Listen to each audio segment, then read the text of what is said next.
Très bien, bonjour à tous et bienvenue donc dans ce nouvel Horizon UX, le sixième, si je ne me trompe pas. Donc, on va être centré cette semaine sur l'UX Writing et on va pouvoir échanger sur ce métier, ces compétences, ce concept et le creuser au maximum pour voir comment, en tant qu'UX designer, on peut se positionner et avoir un regard assez fin. On va bien entendu dénouer tout ce qui est l'UX Writing, mais on va aussi aller plus loin, on va parler d'éthique avec l'UX Writing, on va parler aussi d'inclusivité, et puis on va avoir pas mal de Rex durant toute cette semaine. Donc voilà, c'est tout ce qui va se faire de phase visible, que vous pourrez suivre en replay ou en présentiel. Salut Quentin. Et bien sûr, il y a tout un flanc qui est caché, la face cachée de l'iceberg, que donc les UX designers de l'école multimédia, la promo 19, va effectuer en parallèle. Donc, ils auront encore plus d'ateliers sur l'éthique parce que c'est quelque chose qui nous importe beaucoup. Et puis, on fera encore un lien, bien entendu, avec éthique et UX-Writing. Et on aura aussi tout un volet de construction d'ateliers d'idéation qui nous permettra d'amener dans un projet ces compétences et ce regard. Donc, vous en saurez un petit peu plus tout au long de la semaine. Et puis, on aura donc un gros résumé le vendredi, si vous avez la possibilité de nous rejoindre, ou alors de le regarder en replay. Ça se passera vendredi à 14 h ou 13 h, si je ne me trompe pas. Alors aujourd'hui, on va commencer. Donc, Julie, on sera là avec Quentin s'il y a des questions qui arrivent. Et puis, on va bien entendu échanger aussi un petit peu tous les trois. Mais je vous invite vraiment tous à challenger au maximum Julie. Donc, je te présente en deux mots, mais tu te représenteras derrière, ce sera plus simple. Donc, tu es cofondatrice de La Grande Ourse, qui est une agence du X Design. Vous avez une vocation un peu particulière puisque vous créez énormément de matière pour accompagner les UX designers. C'est quelque chose qui est très louable, surtout que on sait que ça prend énormément de temps. Et vous le prenez, vous êtes arrivé à créer alors, différents jeux de cartes, et j'en ai pas mal autour de moi en plus. Des jeux de cartes, des dernières évolutions donc, qui étaient sur le UX Writing. Donc, on pourra en parler un petit peu de la manière dont vous êtes arrivé à construire ces choses-là, donc qui sont extrêmement importantes pour des UX designers qui ont besoin de se positionner. Donc voilà, tout ce volet. Et en tant que professionnel de l'UX design, tu vas essayer de nous expliquer aujourd'hui et de nous amener un regard plus affiné sur ce qu'est l'UX writing et comment nous, en tant que UX designer, on peut prendre en main ces concepts-là et comment les utiliser au quotidien dans nos projets, aussi variés qu'ils peuvent être. Je pense que tu as eu des dizaines et des dizaines d'exemples tout au long de ces années de pratique, donc ça va être top d'avoir ton regard là-dessus. Donc merci Julie d'être là en tout cas. Merci Pierre. Et puis bonjour Quentin aussi. Salut. Du coup, oui, en effet, donc, je suis cofondatrice de l'agence La Grande Ourse et en effet, ça prend beaucoup de temps aussi de préparer des ressources, de faire de la recherche pour améliorer les pratiques de design. Mais c'était un peu une des conditions qu'on s'est mise avec Clément quand on a monté l'agence il y a un peu plus de 3 ans maintenant, de se dire que nos professions évoluent au quotidien et l'objectif, c'est d'être à la page, c'est de potentiellement aussi créer des nouveaux outils, de créer des nouvelles méthodes de travail pour simplifier la vie et être plus performant. Et aussi l'idée de rendre, on va dire, l'approche un peu plus pédagogique sert l'ensemble de la communauté UX. On se souvient encore, je pense pareil pour toi, Pierre et Quentin, il y a quelques années où nos métiers étaient totalement inconnus et on était un peu en train de batailler pour légitimer nos professions. Aujourd'hui, grâce à du coup, toute la communauté designer, on a pu montrer la valeur de notre travail, au point qu'aujourd'hui, il y a des tas de formations qui existent et les employeurs demandent de plus en plus à intégrer des UI designers dans leurs équipes. Donc, c'est-à-dire que le pari et on va dire la démarche a plus ou moins bien fonctionné. En tout cas, on est encore en train de développer toute cette pédagogie, notamment autour de la recherche. C'est-à-dire que la conception, c'est bon, je pense que là, les clients, les entreprises voient le bien fondé de travailler avec des concepteurs. Par contre, au niveau de la recherche, il y a encore un peu de travail. Donc, c'est un peu un travail de longue haleine et on mène cette bataille avec l'ensemble des designers pour montrer le bienfait qu'on peut leur amener. Et c'est dans cette même démarche où on s'est plongé il y a maintenant un peu plus de 2 ans, notamment du coup sur la partie UX Writing, en se disant encore un nouveau métier. Globalement, ça fait référence à il y a 10 ans sur la partie UX. On se dit web designer, il y a un nouveau métier, UX designer. Et là, en fait, en tant que UX designer, on s'est dit il y a un nouveau métier, UX writer, mais Kezako. Et en fait, ça a été un peu le début d'une nouvelle phase de recherche au sein de l'agence pour pouvoir définir les périmètres, le contour de l'UX Writing et de venir un peu comprendre les enjeux, les besoins et la méthodologie de travail qu'on pourrait avoir sur un projet qui mêle UX Design et UX Writing. Alors, je pense que je sais pas, je vais poser la question un peu à tout le monde. Je sais qu'il y a un chat. Qui ne connaît pas du tout l'UX Writing?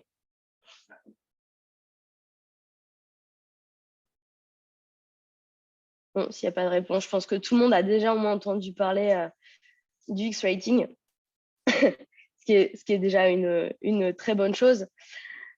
Alors, ce qu'il faut faire attention quand on parle du UX Writing, c'est de ne pas le confondre avec d'autres métiers, du copywriting pur, avec du marketing, de la communication. Je ne sais pas exactement ce que c'est. On va creuser ça. En fait, pour tout vous dire, il y a encore 2 ans et demi, on ne savait pas non plus ce que c'était au sein de la Grande Ourse. Et on s'est dit, comme il y avait le mot UX dans UX Writing, il était quand même plus ou moins très conseillé de savoir ce que ça signifiait et de voir un peu ce vers quoi on allait. Et donc, du coup, on a fait pas mal de lectures, on a vu beaucoup de documentation, on est allé à beaucoup de réunions, on a interviewé beaucoup du UX-Writer pour essayer de trouver une définition tangible de l'UX-Writing. Ce qu'il faut savoir, c'est que c'est une discipline du coup, qui est récente, qui a été adoptée par différents leaders du web tels que Google, Amazon. Globalement, ça vient outre-Atlantique. Et cette approche est du coup axée sur la démarche, donc centrée utilisateur, un peu comme l'UX, mais avec un objectif derrière de créer un contenu pertinent et qualitatif. L'objectif, c'est de rédiger du contenu orienté design d'interface en se basant sur des utilisateurs, enfin sur les besoins des utilisateurs et leurs usages pour améliorer l'expérience utilisateur. Alors, globalement, ce que vous allez me dire, en gros, ça ressemble vachement à l'UX. Oui. Sauf qu'au lieu que ce soit adapté à de l'ergonomie, uniquement à de l'ergonomie ou à de l'UX de conception, de recherche, en fait, on est autour de la sémantique, du vocabulaire employé, des mots, de ce qu'on appelle les copies et les micro-copies. Et donc, l'objectif de l'UX Writing, finalement, ça vise à améliorer l'expérience utilisateur en misant sur le choix des mots, la structuration des phrases et le ton de la rédaction, de manière à consolider le lien avec les utilisateurs et renforcer son attachement à la marque.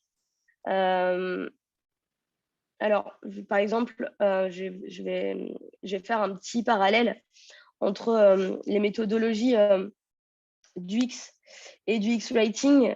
Donc, comme vous avez dû le voir pour certains qui étaient encore étudiants, dans la méthodologie en UX, on va avoir des phases de recherche, on va avoir des phases d'analyse, on va avoir des phases d'ateliers créatifs, on va pouvoir mettre en place des ateliers créatifs, et ensuite on va partir en conception, et ensuite on va évaluer finalement tout le travail qui a été fourni en conception pour voir s'il est bien en accord avec les besoins et les attentes des utilisateurs. Donc ça, c'est globalement, en termes de mapping, un peu le travail d'un UX designer. Et en fait, ce qui est assez intéressant, c'est que le travail d'un UX writer est assez semblable. Il va respecter ces mêmes étapes avec du coup des points communs dans les ateliers, dans les outils qui vont être utilisés et avec des spécificités. Par exemple, si je vous dis de faire des personas en analyse, vous allez me dire, ah, bah, ça, c'est propre à l'UX designer, c'est vrai. Pour autant, en UX writing, on pourrait aussi en faire en ajoutant des éléments supplémentaires. Donc, je pense que si vous êtes majoritairement des UX designers à cette conférence, du coup, si je vous dis que dans un persona, on va retrouver le nom de la personne, on va retrouver des critères socio-démo, on va retrouver des éléments sur l'usage du produit ou d'un service qui serait analysé, sur son mode de vie. Donc, tout ça, c'est globalement ce qu'on pourrait retrouver dans un personae en UX. Et si je vous dis que parmi tout ce qu'on nous a appris à l'école et tout ce qu'on a pu voir, en fait, il manque beaucoup de choses et beaucoup de choses très importantes. Et ça, c'est un élément qui pourrait être mis en place finalement très facilement dans nos démarches en tant qu'UX pour améliorer la partie X-Writing. Ça va être toute la partie segment, enfin, niveau de langage, la partie sémantique. Donc, un exemple, imaginons qu'on fasse des personae pour un service public à destination de personnes en difficulté financière, en difficulté sociale. Et en creusant un peu dans le persona, on se rend compte que ces personnes, du coup, à qui on s'adresse sur ces interfaces, ont des problématiques de langage, ont des problématiques de compréhension de la langue française. Et auquel cas, en fait, on ne le retrouve pas dans nos personas. Et ce qui est plutôt bien dommage, étant donné que quand on crée des interfaces et qu'on souhaite que cette cible, enfin, qu'on souhaite, et que ce soit cette cible, pardon, qui soit touchée, l'idée, c'est de pouvoir quand même s'adresser avec un vocabulaire, avec une sémantique qui soit maîtrisée et compréhensible par l'utilisateur. Donc là, de rajouter des blocs type niveau de langage de la langue française. Est-ce que la personne, est-ce qu'elle est française native? Est-ce qu'elle a appris le français à partir de ses 18 ans? Est-ce qu'elle a vécu en France toute sa vie? Est-ce qu'elle est capable de maîtriser la langue de Molière parfaitement avec tous ses degrés de difficulté, avec toute sa grammaire, avec tout son vocabulaire et une richesse de vocabulaire qui est très, très élevée. Et en fait, on se rend compte que, en tant que Français ou immigré ou personne qui sait parler français parce qu'il l'a appris à l'école, on se rend compte qu'il y a quand même une disparité dans la langue et dans la manière de pouvoir s'exprimer, de comprendre, que ce soit sur une interface ou non, notre langue. Et ça a un impact du coup sur l'interface. Si je vous dis par exemple sur le site de l'ACAF ou du Pôle emploi, il y a des personnes qui aujourd'hui ont besoin d'aller chercher des informations et savent maîtrisent peut-être 200 mots en français. Là, en fait, ça rend tout de suite le travail beaucoup plus difficile pour eux parce qu'il faut retrouver des informations alors que la moitié du mot de vocabulaire qui est employé sur l'interface n'est pas forcément approprié. Et c'est là où on se rend compte que c'est à nous, en tant que designer, de nous adapter, d'utiliser les bons mots, d'utiliser des termes qui seront compris et compréhensibles par les usagers. Et donc, de faire le travail d'amélioration des interfaces et de la navigation dans ce sens. Donc, quand on parle finalement du X-Writing, on parle de quelque chose qui est complémentaire et qui fonctionne en parallèle et qui s'incrémente dans nos méthodologies UX. C'est-à-dire qu'on ne va pas dire à un UX-writer, tu fais ton travail de ton côté, puis moi, en tant que UX, je fais mon travail de mon côté. Typiquement, dans les ateliers, quand on fait des ateliers de personae, c'est bien de pouvoir travailler en binôme, de travailler de manière collégiale sur ces sujets. Et on va en retrouver plein comme ça. Par exemple, dans tout ce qui va être focus group, entretien individuel, pareil, on pourrait très bien travailler en binôme avec un UX designer, enfin un UX researcher et un UX writer, de manière à mutualiser les sessions, éviter de finalement de travailler chacun de son côté et d'aller chercher des informations assez complémentaires. En fait, quand on fait des ateliers, par exemple, quand on met en place des focus group, on a déjà suffisamment de boulot en tant que UX researcher C'est-à-dire, on doit préparer les guides d'animation, ensuite on va animer l'atelier, on va récupérer de la donnée, prendre des notes, on va rebondir, il faut être hyper vigilant. Et en parallèle, en fait, notre vigilance va pouvoir aussi avoir des limites. C'est-à-dire que les mots, les sémantiques employées par l'intégralité des utilisateurs ou des participants des focus group, on va les entendre, mais on ne va pas forcément faire un focus dessus, alors qu'au final, c'est une mine d'informations qu'on a à disposition et qu'on n'exploitait pas avant finalement l'émergence de ce métier-là. Et le fait d'être en binôme sur ce type d'atelier, ça nous permet de se dire, en fait, toi, Julie, tu vas t'occuper de l'animation de l'atelier et aller choper la substance qui va nous permettre d'identifier les problématiques à résoudre et envisager la conception d'un produit, d'un service à venir. Et puis, toi, Justine, côté UX Writing, focus-toi sur la sémantique, sur le vocabulaire, sur les mots employés par l'utilisateur potentiel du service, de manière à pouvoir adapter son niveau de langage, adapter la sémantique, le vocabulaire, lorsqu'on va devoir écrire les copies et micro-copies. Et donc, finalement, c'est ce travail avec un double prisme, c'est-à-dire que j'interviens sur le même atelier et pour autant, chaque personne a une mission différente et un regard qui se porte vers des spécificités qui nous permet à la fin d'obtenir des synthèses ultra complètes qui sont orientées produits, qui sont orientées discours et qui sont orientées conception. Et en final, quand on regarde ces trois prismes, ces trois directions, nous permettent de travailler de manière efficace et de pouvoir couvrir l'intégralité du spectre d'une conception qui serait bien menée, en fait. Alors, je ne sais pas si déjà sur ça, vous avez des questions ou si c'est clair pour vous.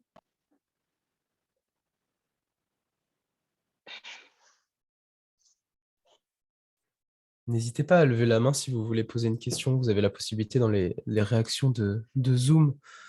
Ça peut nous permettre de distinguer dès que vous avez envie de prendre la parole. En tout cas, j'ai l'impression que c'est assez clair ce que tu nous as expliqué là. Alors, du coup, on a aussi tendance à parler de tone of voice, de personnalité de marque, de plein d'approches qui sont liées à la communication et au marketing quand on parle du X-Writing. Et en fait, c'est assez proche dans le sens où quand on s'exprime en UX Writing sur des copies et micro-copies, donc sur des interfaces potentiellement, on se rend compte qu'il y a un autre prisme qui est hyper important, c'est la partie stratégie. C'est-à-dire que je vais avoir d'un côté l'entreprise qui va avoir une stratégie, potentiellement qui va vouloir insuffler un mode de communication avec ses utilisateurs. Je vais avoir l'interface, le produit lui-même, et à côté, je vais avoir du coup les utilisateurs ou les prospects. Donc en fait, finalement, je me retrouve avec, dans le cadre de mon projet, un prisme en trois parties. Donc l'entreprise, sa stratégie, l'utilisateur et l'interface. Alors là, pour expliquer, je vais prendre un exemple qui, je pense, va vous parler à tous. C'est l'exemple d'Alan dans les assurances, où si on avait décidé de monter un produit d'assurance qui serait globalement destiné à des gens qui ont des besoins d'assurance, on aurait pu s'imaginer partir d'une hypothèse où je vais créer un produit qui sera mieux que les autres parce qu'il sera moins cher, parce qu'il sera plus compréhensible. Donc là, je rajoute un peu d'UX dans la machine. Et puis, finalement, je vais faire mon petit benchmark. Je vais aller regarder ce qui se passe chez AXA, je vais regarder ce qui se passe chez Allianz, je vais regarder ce qui se passe chez Generali, chez AIG. Et puis, je vais faire le mélange de tout ça et je vais en sortir toutes les meilleures pratiques pour créer mon nouveau service. En gros, je vais aller voir, je vais me faire mon grand benchmark concurrentiel et puis je vais dire, ça, c'est vachement bien, je vais le prendre, ça, c'est vachement bien, je le prends. Et je crée un nouveau produit qui est censé être mieux. Et en réalité, l'approche d'Alan n'a pas été réellement faite de cette manière. C'est-à-dire qu'ils sont allés voir du coup, ben, les, ils sont allés voir leurs cibles, ils sont allés voir du coup plusieurs segments de population en analysant les besoins, les contraintes, les problématiques. Et puis, et puis à partir de ça, ils sont allés créer un nouveau service. Donc là, au lieu de s'adresser à tout le monde, comme pourraient le faire par exemple les grands groupes d'assurance, ils se sont attaqués à un segment. Encore une fois, c'est même si je vends un produit d'assurance et que mon objectif c'est qu'il soit souscrit par tout le monde, en fait, parler à tout le monde, c'est parler à personne. Donc du coup, c'est directement, je vais m'adresser à une typologie de personnes. Donc là, imaginons que dans l'exemple d'Alan, ce soit les TPE, PME, start-up, et c'est plutôt start-up d'ailleurs. Et à partir de là, ça va être mon premier point de départ en termes de conception et d'analyse en UX, c'est que je vais aller étudier cette cible-là, je vais regarder quelles sont leurs problématiques, quels sont leurs besoins, quelles sont les spécificités. Et puis, je vais commencer à finaliser donc ma recherche à travers, par exemple, des focus, des interviews, des études quanti, pour aller choper de la data. Et puis, à partir de là, je vais créer en analyse mes personae. Je vais commencer à créer mes expériences map. Et puis, me dire, en fait, voilà, mon produit va commencer à ressembler à ça. Donc là, la démarche purement UX. En parallèle, en fait, au lieu d'aller faire mon petit bench et d'aller communiquer comme le font mes concurrents côté assurance, en fait, je vais prendre comment dire, le, le chemin inverse. Au lieu d'aller copier, finalement, je vais vouloir créer une vraie zone de rupture et créer ma propre marque en ayant mes propres codes. Donc, je vais être assez disruptif sur l'intégralité de mon approche et de dire, en fait, l'assurance de demain, c'est une assurance qui est adaptée aux usages, aux besoins, qui parle le même langage que mes utilisateurs et qui, globalement, est en rupture même dans l'approche. Donc là, je vais voir, par exemple, le code, la manière dont fonctionnent les startups, leur sémantique, la manière dont ils vont approcher. Puis là, je vais vouloir être un peu plus funky. Je vais faire ce qu'on appelle, avec l'équipe de communication, mon personality brand spectrum pour donner déjà une visibilité sur ma personnalité de marque. Donc, je vais la définir. Puis là, on se rend compte que est-ce que je suis plutôt alliance ou est-ce que je suis plutôt innocent, la boisson innocent qui est un peu cool. Et là, en fait, on se rend compte que Alan va plutôt être côté innocent et beaucoup moins côté alliance. Et en réalité, en fait, on va venir mapper la personnalité de la marque avec différents adjectifs qui vont permettre de la personnaliser et de lui donner une vraie personnalité comme on pourrait avoir chez un être humain qui aurait sa personnalité. En fait, on va adapter ça à la marque. Et à partir de là, donc, on a cette notion qui va être très proche de la stratégie et de ce que veut le comité stratégique d'une entreprise pour pouvoir ensuite intégrer dans les interfaces, dans la communication, toute cette partie personnalité. Et donc là, c'est à travers du design, c'est à travers les mots, c'est à travers une sémantique. Et c'est le point de départ finalement du travail du X-Writer où on part de la stratégie, on vient analyser le besoin, on vient analyser les utilisateurs. Et en fait, avec le croisement de ces trois prismes, on arrive à pouvoir définir les copies et les microcopies qui sont en accord aussi bien côté marque que côté conception d'écriture de copies et de microcopies.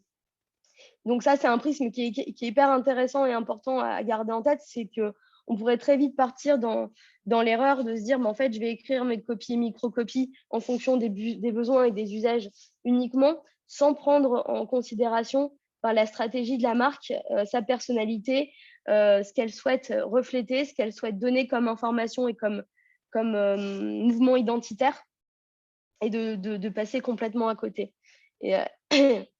Et donc, là, c'est sur la partie personnalité et après sur la partie ton.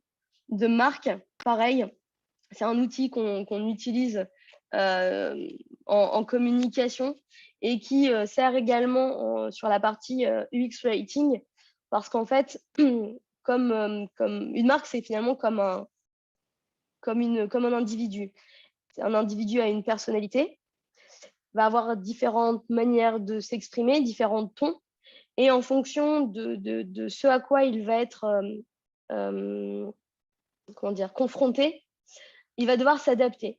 Donc, imaginons comme Julie, ma personnalité très franche, assez carrée, avec un peu la tête dure. Donc ça, c'est moi. Et à côté de ça, en fait, je vais voir aussi la manière dont je vais réagir avec des gens. Donc, si je me retrouve, par exemple, avec des gens qui sont en souffrance, si demain je croise une personne qui pleure devant moi, je vais pas être quelqu'un de dur, je vais pas être quelqu'un de sympa, je vais être dans l'empathie, je vais potentiellement au fond de moi ressentir quelque chose et adapter mon discours. J'espère que vous allez bien. Est-ce que je peux vous aider? Et, et auquel cas, si je suis dans la rue et que quelqu'un est à deux doigts de m'écraser en trottinette et m'insulte, je vais pas garder ce même ton, je vais m'adapter. Potentiellement, je vais l'engueuler, je vais péter un câble, potentiellement. Et en fait, pourtant, je reste une seule et même personne, mais en fonction de ce à quoi je vais être confrontée, je vais m'adapter. Et une marque, c'est exactement pareil. C'est-à-dire qu'une marque, elle a son identité, ce qu'on a vu, et ensuite, en fonction de ce à quoi vous allez être confronté dans la vie de cette marque, elle va devoir s'adapter. Donc, on va regarder par exemple l'exemple d'Alan. Vous souscrivez, donc là, on est une marque cool, on va envoyer des confettis, super, bienvenue chez nous, on est heureux de vous avoir, top là mon gars. En gros, j'extrapole un peu, mais c'est un peu ça. Et puis, au moment où là, vous avez un problème de santé, que vous envoyez vos documents de remboursement santé, on ne va pas dire ah t'es malade, ça arrive à tout le monde. On peut pas dire ce genre de choses parce que potentiellement la personne est en train de se soigner d'un cancer, ça arrive à tout le monde, c'est mal perçu.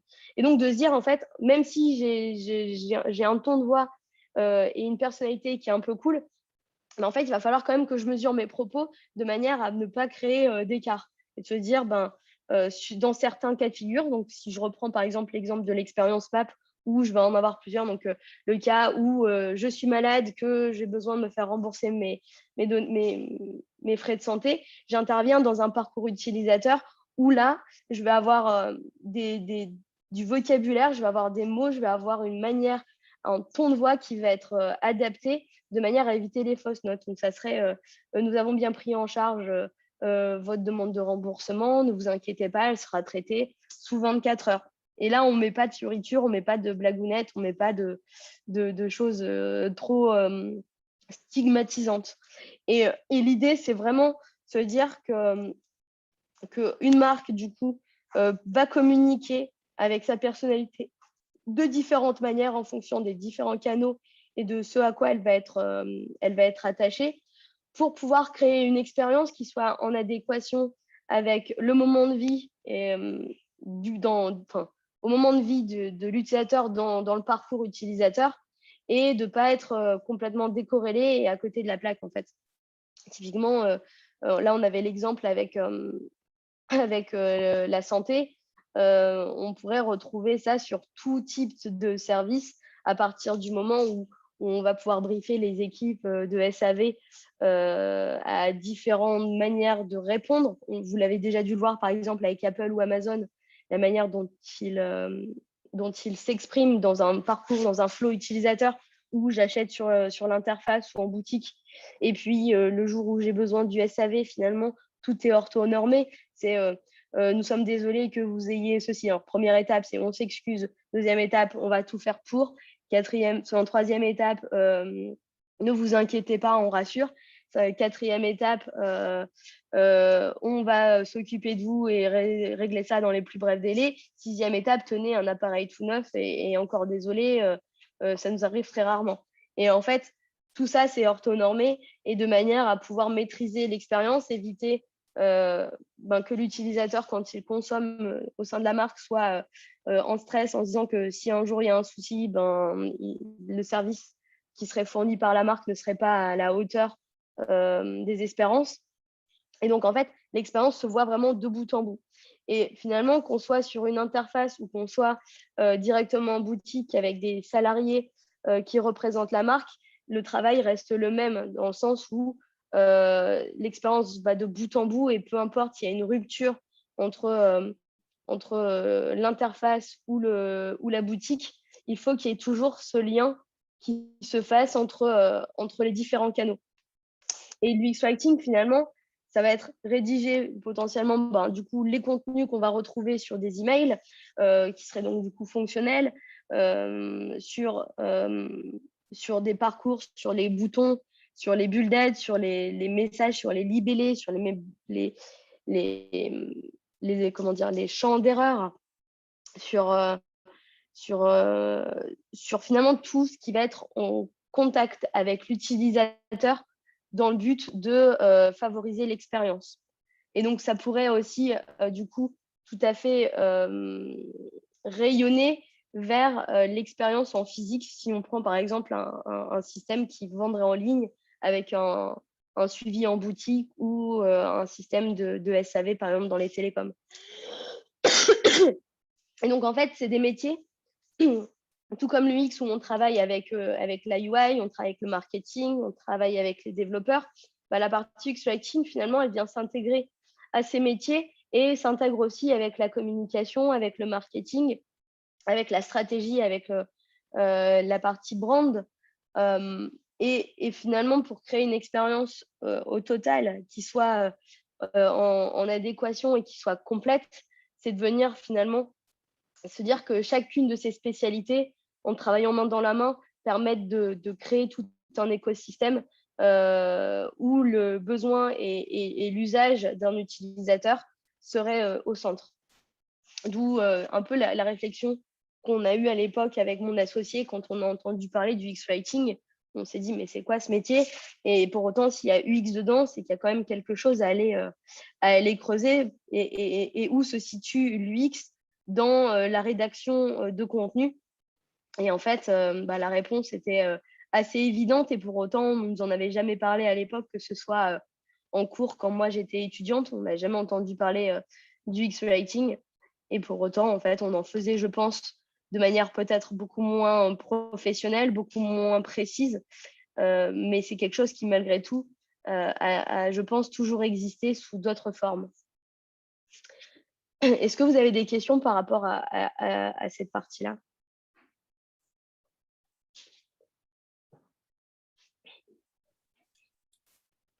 Pas pour le moment. Pas de questions. Ça marche. Peut-être Quentin, toi, tu as peut-être des choses que tu souhaiterais rajouter ou Pierre? Ouais, non, c'est assez impactant le fait de comprendre qu'en UX Writing, là, encore une fois, on est à la croisée des chemins de toutes les compétences qu'il pourrait y avoir dans l'entreprise et que c'est important. Et en fait, là, tu commences à nous ouvrir les yeux sur ce rôle qui est transverse au marketing, au service après-vente, à toutes les expériences de conception qu'on est en train de faire. On a donc du coup une personne qui est presque indispensable. Et ça devient quelque chose qui peut être très compliqué, très chronophage, puisque à terme, si on veut faire respecter cette particularité de marque, là, comme tu nous expliquais par exemple pour Alan dans les moindres détails, si on est un tout petit peu trop perfectionniste, il y a de quoi devenir un peu fou dans son quotidien, puisqu'on ne peut pas laisser trop de liberté à l'ensemble de la marque. Alors, ce serait intéressant de savoir comment tu vois les choses pour pas avoir non plus un contrôle total et trop autoritaire. Mais il y a quand même cette envie de faire quelque chose de parfait qui, malheureusement, peut nous amener à aller un peu trop loin, je pense, dans notre pratique. En fait, c'est ça, c'est que en fait, aujourd'hui, dans les métiers, on les a vraiment spécialisés. C'est-à-dire qu'on avait le métier de web designer à l'époque, on faisait de la UI, peut-être un peu d'ergonomie, même si pas tant que ça, et de la conception, de l'intégration front. Et en fait, aujourd'hui, on se retrouve avec des développeurs front, avec des gens qui font de la UI, avec des gens qui font de l'UX, et finalement, tous les métiers sont un peu découpés sous forme de spécialité. Et on rentre beaucoup plus dans le détail et dans la professionnalisation, on va dire, de chaque tâche. Et en fait, l'UX Writing s'intègre tout à fait aussi dans cette démarche. Et en effet, on pourrait très bien se dire, faut que tout soit parfait, et auquel cas, ben, il y a du pain sur la planche entre vouloir créer quelque chose qui serait un peu sous forme de charte, de voilà comment on s'adresse dans tel cas, etc., et de venir tout lister, tout comment dire, tout lister et tout orthonormer. Néanmoins, on n'est pas dans, enfin, on parle à des humains où en fait on peut pas non plus tout orthonormer. Il y a des spécificités, il y a des choses où c'est du cas par cas, en fonction de l'usage, en fonction du moment où ça s'inscrit dans un parcours. Et donc l'orthonormer, c'est pas possible de le faire non plus. Mais en tout cas, si par exemple on travaille sur des projets comme dans les assurances ou autres, le travail d'un UX writer en temps plein est tout à fait, la bienvenue. Il me semble même, et je pense que vous allez sûrement interroger Sophie Agnero, qui a travaillé pendant un bon petit moment chez Doctolib, où en fait ils sont plusieurs UX writers à travailler sur les produits de Doctolib, sur les différents parcours. Et au final, leurs journées sont très, très bien remplies parce qu'il y a énormément de boulot. Le tout, c'est de se dire jusqu'où on va finalement dans l'expérience. Est-ce que le fait de travailler, de faire par exemple un service qui serait ergonomique avec des mots adaptés sans forcément rentrer dans de la précision, etc., serait une bonne chose? Est-ce que c'est réellement meilleur de venir creuser et analyser chacun des éléments qu'on retrouverait sur une interface? Moi, mon point de vue, c'est que ben, dans un cadre où on est censé faire de la performance et exceller dans un domaine et de pousser l'expérience utilisateur au summum, ça a sa place. Par contre, j'entends tout à fait que certaines marques, que certains projets ne nécessitent pas forcément d'aller aussi loin dans l'expérience. Déjà parce que avoir plusieurs personnes spécifiques dans une spécialité donnée coûte de l'argent et n'est pas, on va dire, à la portée de toutes les entreprises. Par contre, on est dans un système où en ligne, on a énormément de concurrence, où aujourd'hui, une des manières de sortir son épingle du jeu, c'est de créer la meilleure expérience possible et d'avoir un service qui serait tout à fait adapté et sans couture. Et en fait, pour arriver à ce résultat-là, travailler conjointement entre les différents métiers, que ce soit du SEO, que ce soit de l'UX writing, du market, de la com, des stratégies édito, ou ce genre de spécificité métier et de pratique devient indispensable. Pardon. Et donc, quand je parlais tout à l'heure du fait qu'avant l'arrivée de ce métier-là, on travaillait déjà en tant que UX designer sur les mots, sur les copies et micro-copies. En fait, on pourrait me dire, mais Julie, en fait, ce métier-là, il existe depuis super longtemps. Et puis, finalement, on rajoute beaucoup de process et de méthodes autour d'un truc qui, finalement, n'est juste que écrire quelque chose qui soit intelligible et compréhensible. Ce qui est vrai et faux en même temps. Donc, ce qui est vrai, c'est qu'en effet, moi, je me souviens, il y a plus de 10 ans, quand on faisait des interfaces, on nous avait appris à mettre du lorem ipsum. Aujourd'hui, je vois plus trop de lorem ipsum sur les maquettes des gens. Déjà, ça a été quelque chose qui a été un peu banni. On en retrouve globalement très peu, alors qu'à l'époque, c'était une bonne pratique. On mettait du lorem ipsum sur nos maquettes. Et puis après, il y avait une équipe market et com qui venait rajouter du texte par-dessus. Typiquement, ça, c'est à proscrire parce que créer des interfaces avec du lorem ipsum revient à créer une coquille qui serait adaptée à rien et sur lequel finalement on se rajouterait de la complexité de se dire mettre du texte à cet endroit-là, avec telle et telle contrainte, aurait aucun sens, et l'interface à la fin, je pense que vous imaginez tout de suite ce que ça pourrait donner comme résultat. Il vaut mieux s'en abstenir. Donc le Ramipsum, moi je suis contente que ce soit à la poubelle et qu'on l'utilise plus.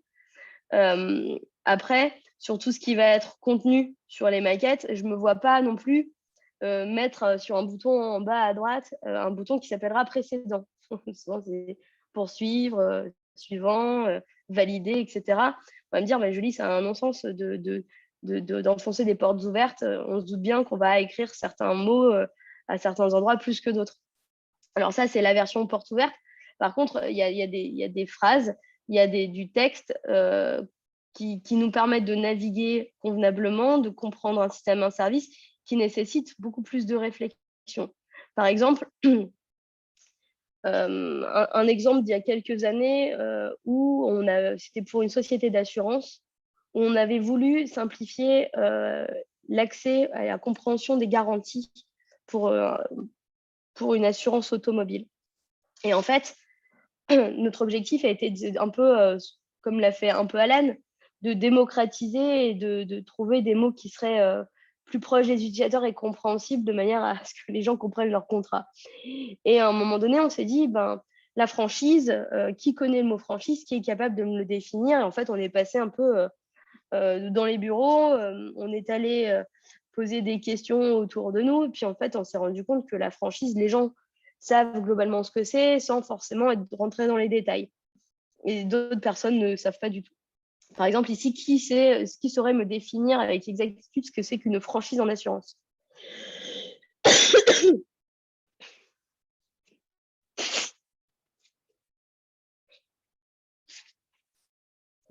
Hop. Bon, voilà, pas typiquement. Donc là, Audrey, ouais, c'est plutôt ça. C'est ça. Donc, en gros, là, on le voit, il y a Morgane qui ne sait pas, Pierre qui ne sait pas, et le reste, c'est potentiellement. En effet, donc, la franchise, c'est quand on a un accident, c'est ce qui n'est pas pris en charge par l'assurance. Je casse mon rétroviseur, j'en ai pour 500 €. Et en fait, dans mon contrat d'assurance, on me dit que j'ai, en cas de bris de glace pour ma voiture, 100 € de franchise. Ce qui fait que sur mes 500 € de sinistre, en fait, j'ai 100 € qui restera, quoi qu'il en soit, de ma poche. Donc, l'assurance me payerait 400 €. Si mon rétro coûtait 110 € et que j'ai une franchise de 100 €, je suis super contente. C'est qu'en fait, l'assurance me donne 10 €. Donc, super cool.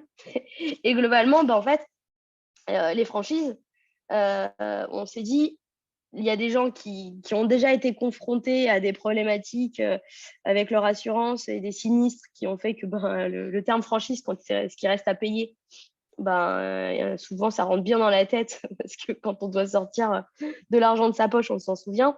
Dans l'autre sens, on se dit que c'est plutôt normal que l'assurance prenne en charge les sinistres. Et donc là, on s'est dit, qu'est-ce qu'on met? Est-ce qu'on met dans les forfaits d'assurance, est-ce qu'on met franchise, ou est-ce qu'on met reste à charge en cas de sinistre, typiquement, ce qui est globalement à peu près la même chose. Et en fait, on a fait le test avec les deux textes et on s'est rendu compte qu'en effet, reste à charge en cas de sinistre, reste en charge par l'assuré en cas de sinistre, était compréhensible. Mais pour autant, pour ceux qui ont plus l'habitude avec les assurances et ont déjà été confrontés à des problématiques, ne s'attendent pas à ce terme-là et s'attendent au terme franchise. Pourquoi? Parce que le mot franchise, c'est un mot qui est propre aux assurances, et si on ne le retrouve pas dans les tableaux de comparatifs et de garantie, en fait, ça pénalise aussi une deuxième partie de la population. Donc, simplifier un message, c'est bien, mais en le faisant, potentiellement, ça va créer un problème à l'autre partie de la population qui, elle, à qui on s'adresse et qui s'attend à des termes plus techniques. Donc là, il y a compréhension versus sérieux. Et après, on va retrouver une autre problématique qui va être dans les usages, je vais comparer mes assurances. Je vais faire un devis sur AXA, puis après, je vais faire un devis sur Allianz, je vais faire un devis sur Luco. Et puis génial, en fait, je me rends compte que les mots employés par chaque assureur sont différents. Et auquel cas, comment je fais pour savoir les spécificités de tel et tel contrat. Et c'est pas fait exprès. Oui, ça, je vais vous en parler après. Du coup, quand on regarde les différents vocabulaires employés, il faut qu'en fait, il y a des choses sur lesquelles on se dit ah ben ça correspond à ça, donc j'ai mon lien de comparaison. Puis il y a des trucs qu'on ne sait pas du tout si c'est des spécificités qui sont propres à l'assurance ou pas. Et donc, le comparatif est très difficile. Alors que si on fait quelque chose d'orthonormé, que chaque assureur, finalement, dans ses obligations, pousse des choses qui sont comparables pour faciliter le choix de l'utilisateur, en fait, ça deviendrait intéressant. Et comme on sait que tous les utilisateurs font des comparaisons, on pourrait dire, est-ce qu'en tant qu'assureur, on aurait un intérêt à parler le même langage et faciliter ce travail-là qui est dans les usages avant de souscrire, ou est-ce que au contraire, on ne devrait pas plutôt faire quelque chose d'incompréhensible, comme dit NJ, et de semer un peu le trouble. Et en fait, non, NJ, c'est pas fait exprès d'utiliser un wording pas très clair pour les assurances. Alors peut-être pour certaines, mais en tout cas, sur toutes les sociétés où j'ai pu travailler dans les assurances, c'était pas une volonté du tout. Déjà parce qu'on s'est rendu compte que moins les contrats étaient lisibles et compréhensibles, plus il était dur de les vendre. Typiquement, il y a 20 ans, on vendait des trucs incompréhensibles. Et puis, c'était presque normal de se dire, bon, je sais pas, j'ai pas trop compris mon contrat, mais il faut que je sois assurée, alors je l'ai pris. Puis, il n'était pas trop cher. Aujourd'hui, on a fait des études en sens où on a fait un contrat, imaginons, d'assurance auto à 50 € par mois avec des garanties qui sont incompréhensibles, donc avec du vieux jargon assurantiel et juridique. Et à côté, on l'a passé à 70 € avec du jargon qui est accessible, qui est compréhensible. C'était exactement les mêmes produits, c'est juste que dans la manière dont on l'expliquait, il y en a un qui était vraiment imbitable et l'autre qui était facile à comprendre. Mais on s'est rendu compte qu'au final, celui qui était plus facile à comprendre se vendait mieux parce que les gens avaient l'impression, certes, de payer plus cher, mais pour quelque chose qu'ils maîtrisaient, qu'ils comprennent. Et finalement, on a beaucoup plus d'intérêt à vendre quelque chose qui est compréhensible parce qu'au moins, la personne ne se sent pas lésée, ne se sent pas arnaquée et maîtrise le produit qu'elle achète. Donc ça, c'est un des points qui est important à garder en tête, c'est plus on arrive à faire comprendre à l'utilisateur le service qu'il achète et lui montrer tous ses contours, que ce soit les limites ou que ce soit les points positifs, en fait, on aura beaucoup moins de mal à le faire souscrire que quand on lui montre un truc qui est complètement obscur. Et là, je vois une question entre les deux, entre franchise et reste à charge, comment on arbitre. En fait, ouais, en gardant les deux, c'est-à-dire en gardant 2 niveaux de lecture. Donc là, ce qu'on avait fait par exemple dans les assurances, c'est qu'on avait même mis 3 niveaux de lecture. On avait mis le texte qui permet de rassurer les utilisateurs avec un texte qui est jargon technique tel que par exemple la franchise. À ça, on avait du coup un deuxième niveau d'information dans l'aide qui était très proche, qui expliquait en gros la franchise et le reste à charge à prendre par l'assuré en cas de dommage, nanana. Et en 3, un exemple. Donc, typiquement, l'exemple que je vous ai donné à l'oral, vous avez cassé votre pare-brise, vous avez une franchise à 50 €, le pare-brise coûte 400 €, alors il vous restera à payer 50 € et l'assurance prendra en charge 450.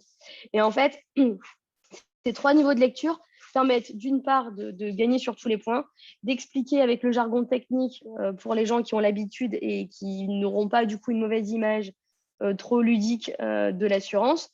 Le deuxième niveau de lecture qui va permettre d'expliquer, faire preuve de transparence.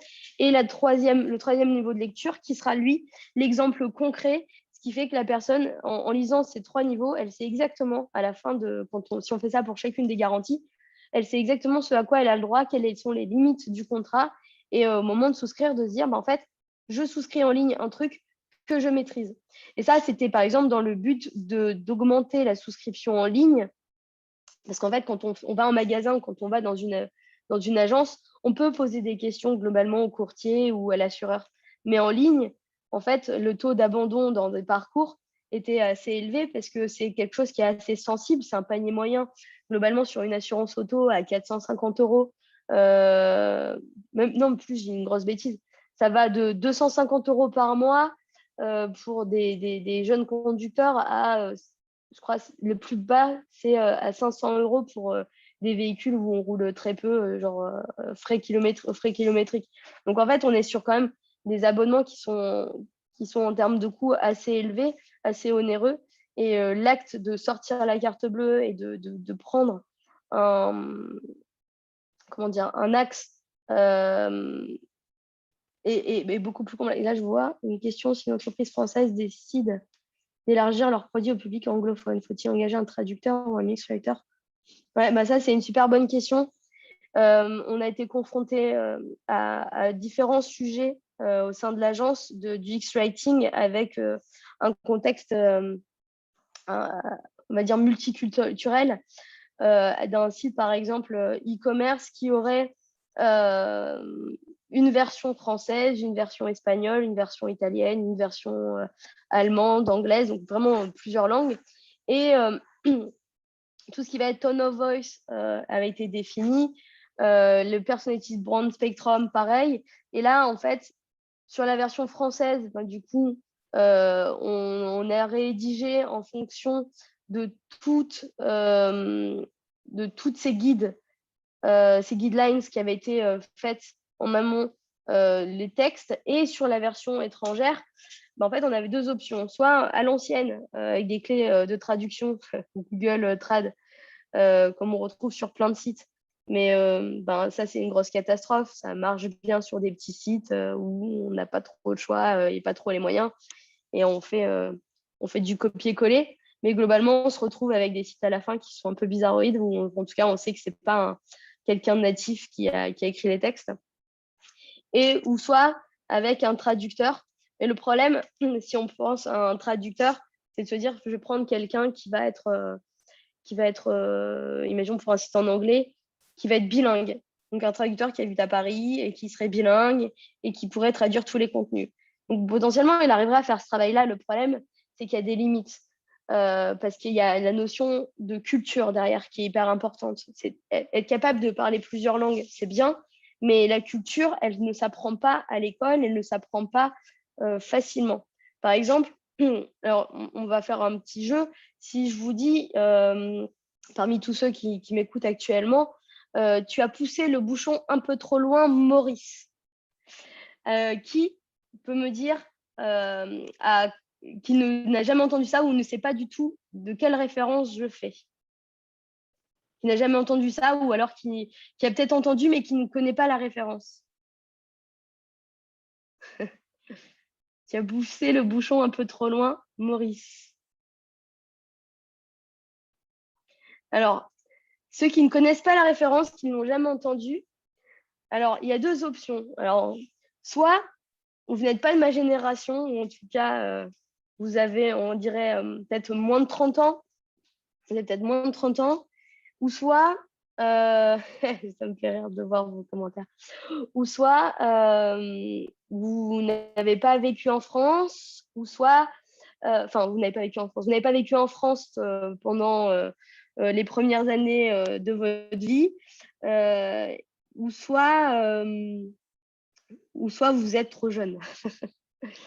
En gros, la référence, c'est quoi? C'est une publicité dans les années 90 où on voyait un enfant manger un yaourt au chocolat et il avait la bouche pleine de chocolat et à côté, il y avait un aquarium avec un poisson rouge qui s'appelait Maurice, le poisson rouge. Et sa mère arrive et elle voit la petite cuillère dans l'aquarium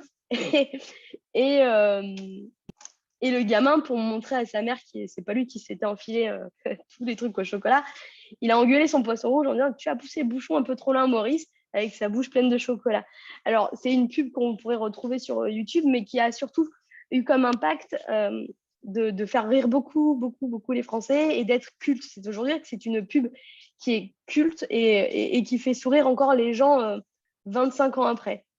D'ailleurs, là, il suffit de voir, par exemple, les messages où les gens se souviennent que ça vienne d'une pub, que c'était bien la mousse au chocolat. En fait, ces pubs a cartonné. Imaginons maintenant que je suis une marque et que je veux être un peu cool et que je m'adresse aux trentenaires et que j'ai envie de les faire sourire. Et puis, dans un parcours utilisateur, je décide d'employer tu as poussé le bouchon un peu trop loin, Maurice, en termes de texte, pour faire sourire et créer une expérience. Et bien, en fait, là, en fait, on est purement dans de l'expérience qui va jusqu'au bout, où on parle en français à des gens qui sont dans la cible, imaginons que la cible soit des trentenaires, et on leur fait vivre quelque chose, ne serait-ce que par cette phrase, parce qu'elle a marqué toute une génération. Et donc, si je veux aller vraiment loin dans l'expérience et pouvoir parler au-delà de la simple sémantique et de la propre langue à des utilisateurs en créant quelque chose, finalement, il n'y a que les gens qui sont natifs du pays et qui vivent dans le pays qui seraient capables de comprendre et d'écrire pour les gens de cette manière. Alors, je ne sais pas si c'est très clair pour vous, la différence du coup entre traduction, entre culture et entre comment dire, traduction, culture et expérience.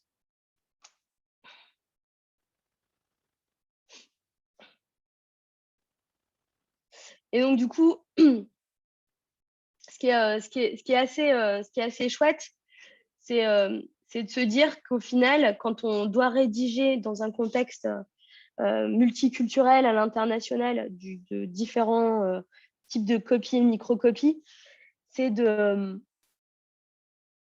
vraiment de prendre des personnes, donc des UX writers en Allemagne pour rédiger le contenu allemand, des UX writers italiens pour écrire le contenu en Italie. Et en fait, je me souviens sur un des projets qu'on a effectué, le brief qu'on a donné aux UX writers, parce que moi, je ne sais pas parler allemand ni italien, donc on a fait le travail en français, on a rédigé les copies et microcopies en anglais dans le but d'avoir une base de référence. L'UX Writer anglais s'est basé sur ça pour ensuite rédiger ses propres copies et microcopies qui ont servi de base aux autres langues et aux autres cultures. Le brief principal à avoir dans ce genre de projet, c'est de se dire, d'écrire toutes les copies et microcopies de manière à ce que l'utilisateur du pays, quand il arrive sur le site, ait totalement l'impression que ce site-là est un site qui a été fait, conçu, par exemple en Espagne, par des Espagnols. Et pareil, que quand je vais en Allemagne, que les gens aient vraiment l'impression que ce site a été conçu par des Allemands, pour des Allemands. Et c'est là où vient le distinguo, où on joue sur la confiance. Plus on a confiance en une marque, plus on a l'impression du coup qu'on peut acheter en toute sécurité. Et le langage fait partie de ça. Nombre de fois, vous avez dû voir des sites ou vouloir acheter sur des sites qui sont hyper mal traduits. Honnêtement, vous hésitez avant de sortir la carte bleue parce que vous demandez si ce n'est pas du phishing ou si vous allez bien recevoir votre paire de chaussures ou pas, parce que un peu tendax les traductions. C'est exactement ça.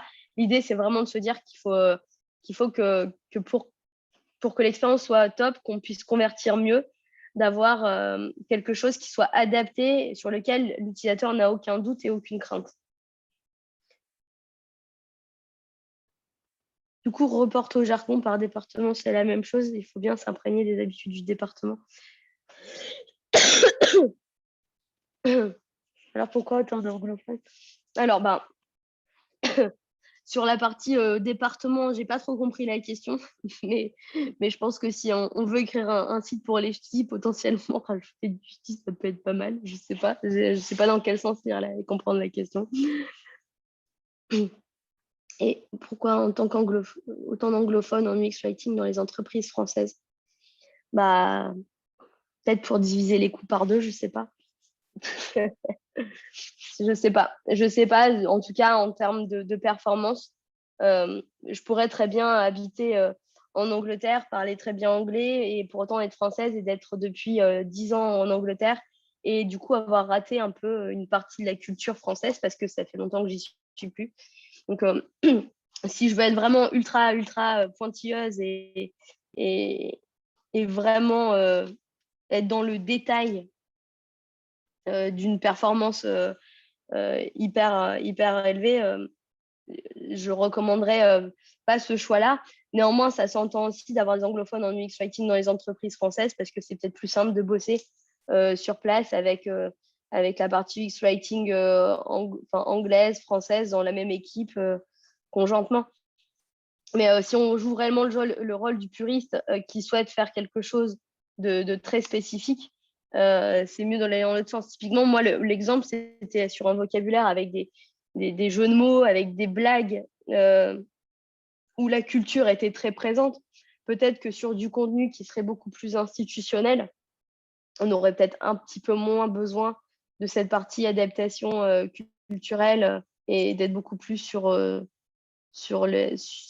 la traduction un peu plus classique, on va dire.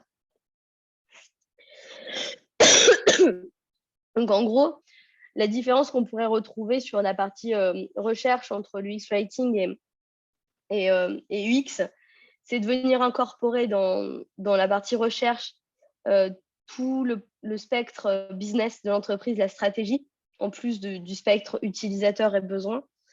Sur la partie analyse, de pouvoir intégrer également les UX writers directement au sein des ateliers qui seraient faits, par exemple, sur la partie persona, les empathy maps, les expérience maps, etc.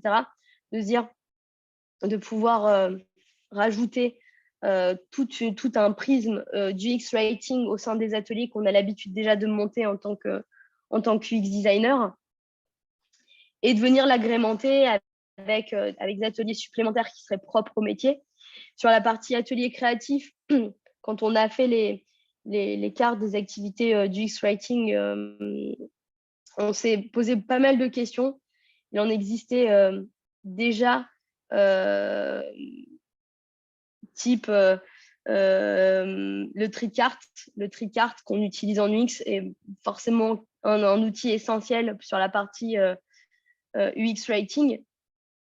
Mais par exemple, on a les 6 to 1, les Crazy 8 en UX Design, où on pourrait facilement un peu hacker le système et se retrouver à faire des 6 to 1 ou des Crazy 8 avec de la sémantique, qui n'est ni plus ni moins que ce qu'on pourrait faire dans un bureau entre collègues, je suis en train d'écrire du texte sur mes interfaces et le mot que j'ai sous la langue n'est pas celui que je trouve le plus approprié et je galère, je vais sur synonyme.com et puis à un moment donné, je me retourne. Hey Pierre, est-ce que tu auras un synonyme pour dire ça? Je cherche une phrase à mettre là, mais je veux parler de telle et telle notion, je n'arrive pas à formuler ma phrase, ça arrive. Et au final, un atelier type Crazy 8 ou 6 to 1 pourrait très bien faire l'affaire au lieu de designer des écrans d'ordinateur ou de smartphone, de venir écrire des mots, en fait, de mettre des phrases pour pouvoir trouver les bonnes copies et micro-copies à inscrire. Ensuite, on aurait d'autres ateliers qui pourraient être intéressantes. Je ne sais pas si vous connaissez la notion de pyramide de contenu inversé. C'est alors pour ceux qui ne connaissent pas, considérez que tout ce que vous avez appris à l'école étant plus jeune, au collège, au lycée, en fait, c'est tout l'inverse. C'est-à-dire qu'on vous a appris de faire une intro, de venir détailler finalement vos propos et après de venir faire à la conclusion. En gros, de fonctionner en entonnoir. C'est petit à petit, j'argumente pour à la fin dire oui, en fait, manger des croquettes pour un animal, c'est super chouette. Voilà. Et alors que on partirait de comment nourrir un animal de manière à ce qu'il soit en bonne santé. Ça serait le démarrage. Et puis à la fin, c'est oui, les croquettes, c'est top. Et en fait, ça, c'est ce qu'on nous a appris à l'école pendant des années, à rédiger un peu sous ce format-là. Alors qu'en fait, sur Internet, pour avoir un contenu qui est percutant et lisible et lu, en fait, il faut fonctionner un peu tout à l'envers. C'est-à-dire de se dire, oui, les croquettes pour vos animaux, c'est la meilleure manière de les nourrir. Puis après, on explique pourquoi. Et puis, on va dans l'autre sens, en fait. C'est-à-dire qu'on donne directement la solution, la conclusion, avant de, pardon, avant d'étoffer. Ce qui fait qu'en niveau 1, je lis l'élément percutant. En 2, j'explique pourquoi. Et en 3, achète, c'est génial, en fait.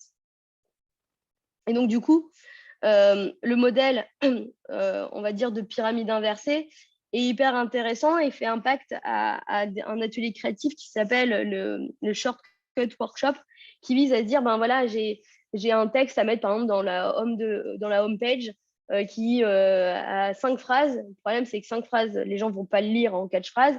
Il me faut un truc qui soit globalement fait entre 7 et 10 mots.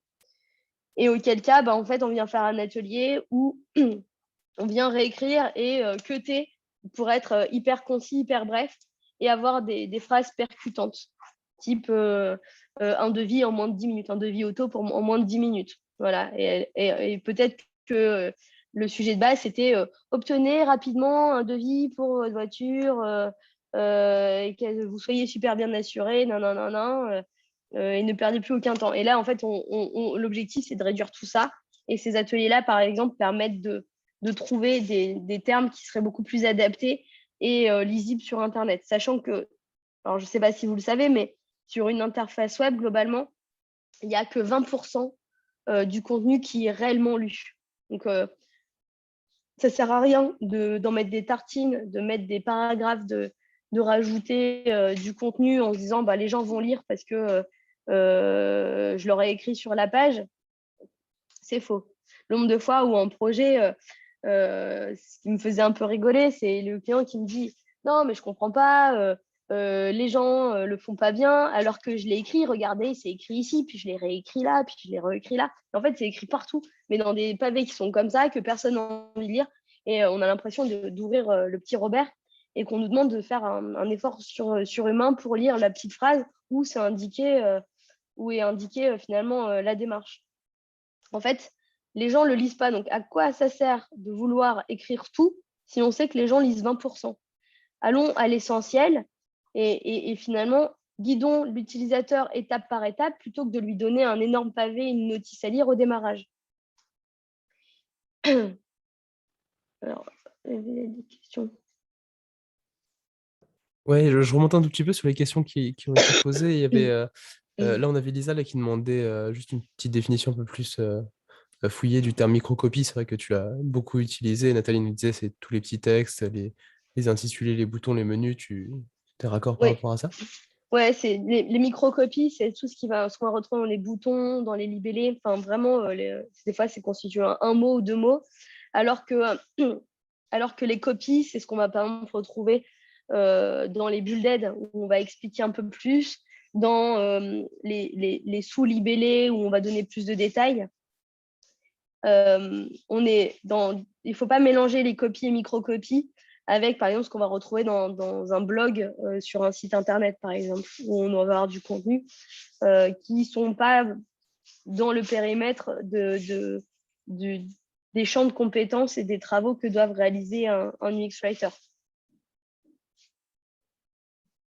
Okay. On n'est pas non plus des gens qui travaillons à la place des marketeurs et à la place des gens qui font de la com.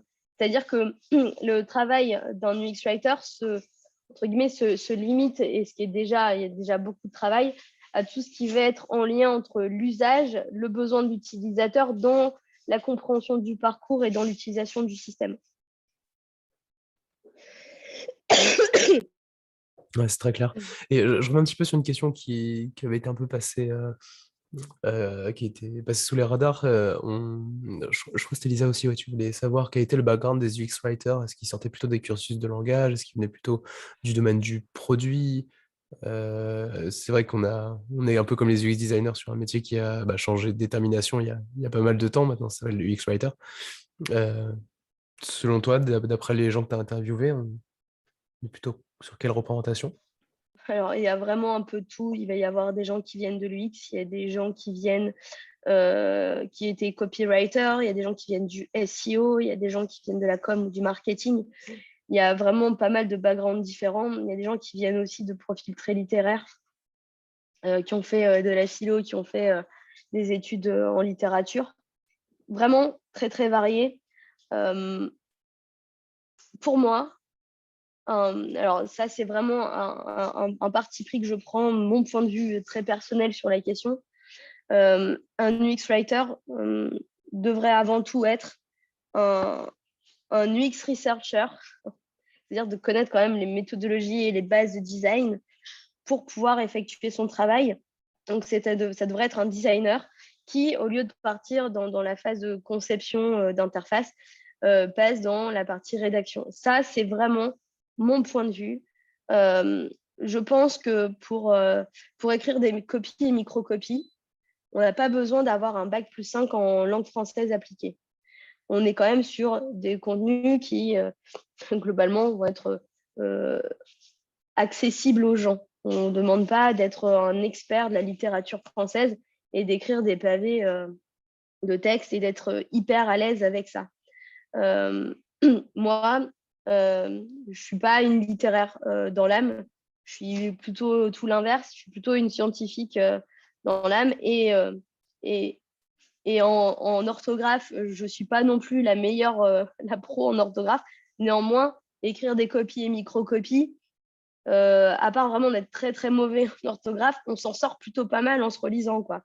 Donc, je ne pense pas que ce soit un profil qui soit très, très lié à la littérature et pour autant, on retrouve vraiment un peu tout, mais mon point de vue, c'est qu'il faut déjà avoir une formation en UX pour pouvoir ensuite comprendre les contours et nos manières de travailler et notre métier pour venir finalement rajouter ce plus qui est si important et qui fait la différence dans nos processus de travail, dans les maquettes qu'on produit, dans le résultat qu'on essaye d'obtenir.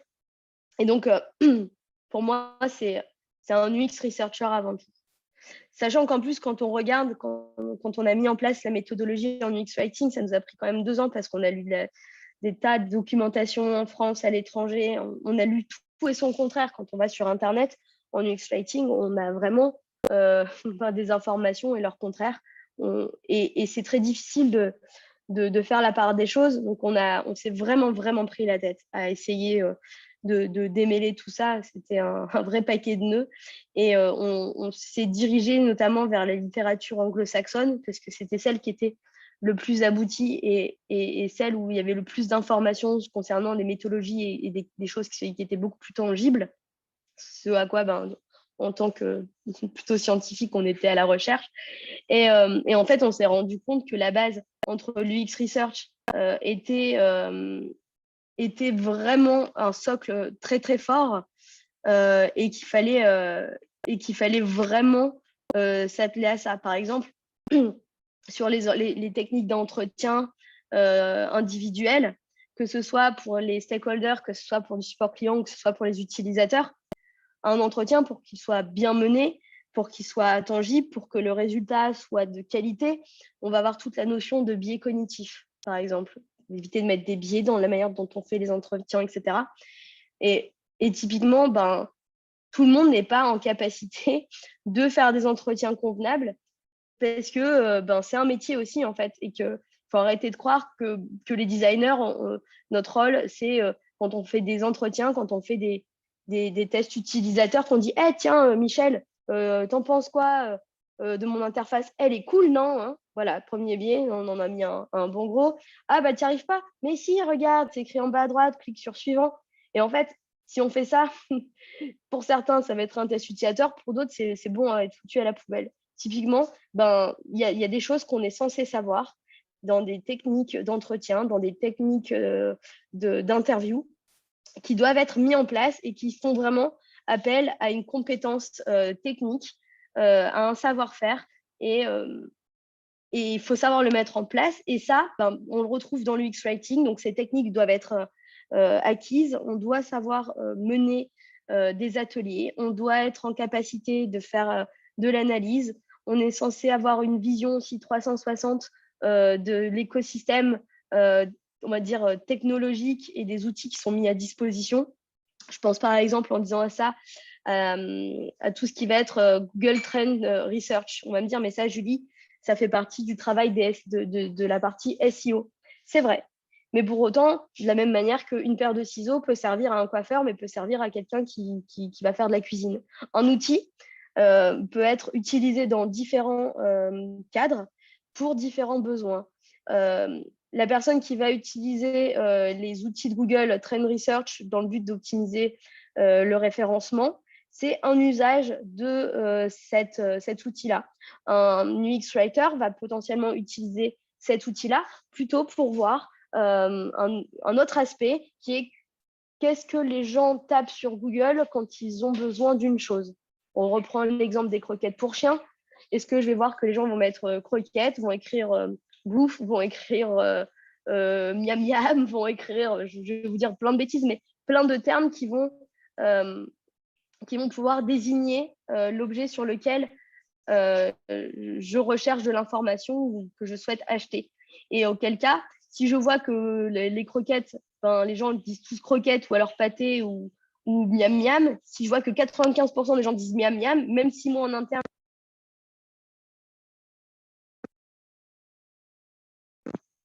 directement mon approche et puis je vais mettre Kit Kat, le nouveau miam miam pour chien, quoi.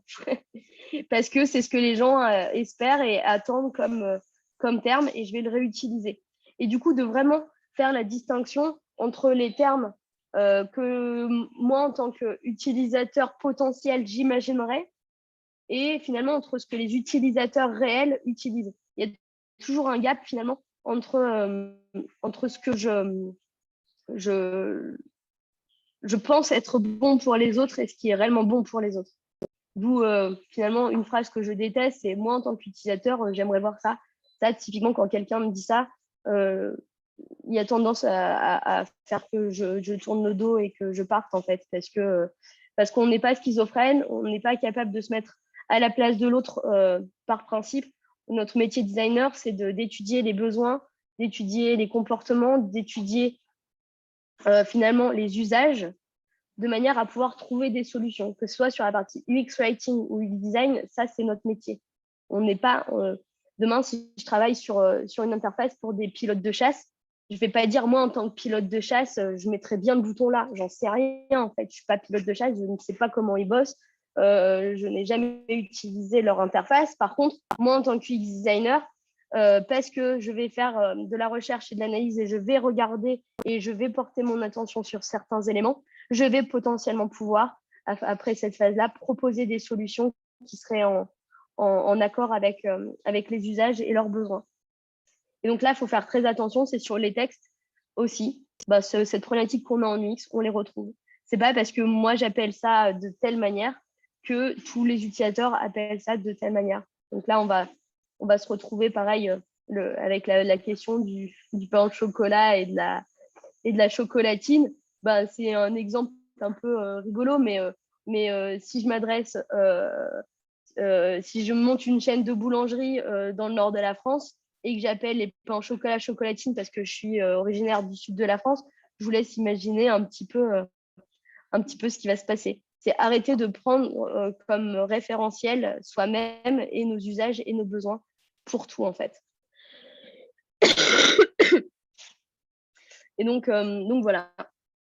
Et après, sur l'intégralité, sur la partie UX Writing, sur l'intégralité des manières de travailler, de collaborer, on a encore des points aussi de similitude sur la partie évaluation, notamment sur des tests utilisateurs. Alors, pour ceux qui en ont déjà fait, ça semble impossible de passer à côté du sujet. Est-ce que les termes sont bien compris? Est-ce que les termes devraient être plus explicités? Est-ce que c'est adapté? Est-ce qu'en termes de typologie de contenu, de volumétrie, on a assez de contenu? Tous ces éléments-là, finalement, sont déjà testés en test utilisateur et l'idée de faire des tests utilisateurs sur la partie UX-Writing viserait à du coup faire soit des tests en asynchrone ou sur une session de test d'avoir 2 UX. Un qui va s'occuper finalement d'analyser l'ergonomie, l'expérience générale, et l'autre va avoir un accent beaucoup plus fort sur la partie contenu, gestion des différentes copies et microcopies. Ou alors même si on se rend compte que ça dure beaucoup trop longtemps, de faire 2 tests séparés, un qui vise à tester l'interface et l'autre à rentrer beaucoup plus dans le détail du contenu.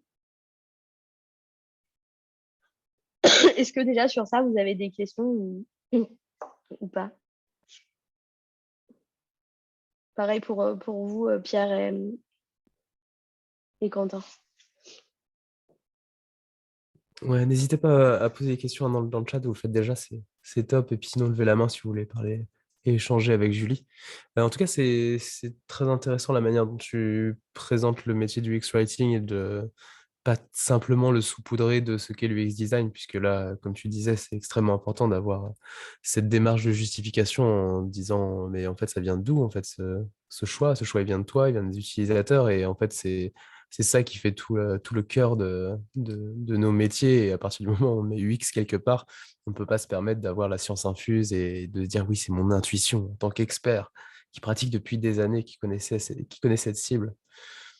C'est une spécificité en tout cas extrêmement importante et je reviens sur ce que Lisa demandait, mais de quel métier on peut venir et comme tu disais, de tous ces métiers-là, mais avec au moins cette prétention de faire parler les utilisateurs et d'avoir une démarche la plus scientifique possible pour arriver à ce savoir en fait qui soit le plus pur. Donc ça, c'est important vraiment garder ça en tête. On nous parlait là de social listing dans l'UX Writing. Surtout que Google devait un un moteur de réponse. Listening. Ok. Donc, d'écoute sociale dans l'UX Writing, plutôt ça, si on parle un français. Ah oui, bah, en fait, ça, c'est ce que j'ai appelé, alors sauf si je me plante, mais ce que j'ai appelé Google Trend Research, c'est-à-dire que tout ce qui va être requête mise sur Google et un peu tout ce qui est attendu par les utilisateurs, de pouvoir analyser ce qui est toute la segmentation, le listing, ça, je ne sais pas ce que c'est par contre, toute la segmentation des tendances de requêtes sur Google. Et ça, c'est utilisé aussi bien en SEO que sur la partie UX Rating. De la même manière qu'on pourrait imaginer que sur un produit qui soit à destination, par exemple, des teenagers, d'aller sur TikTok et de regarder un peu la manière dont ils vont se comporter, les termes employés, d'aller sur des forums aussi, et d'analyser finalement tout l'écosystème d'une cible. Et quand je parlais tout à l'heure des personae, je vais voir pour partager mon écran. Hop, je ne sais pas où est-ce que je peux le faire.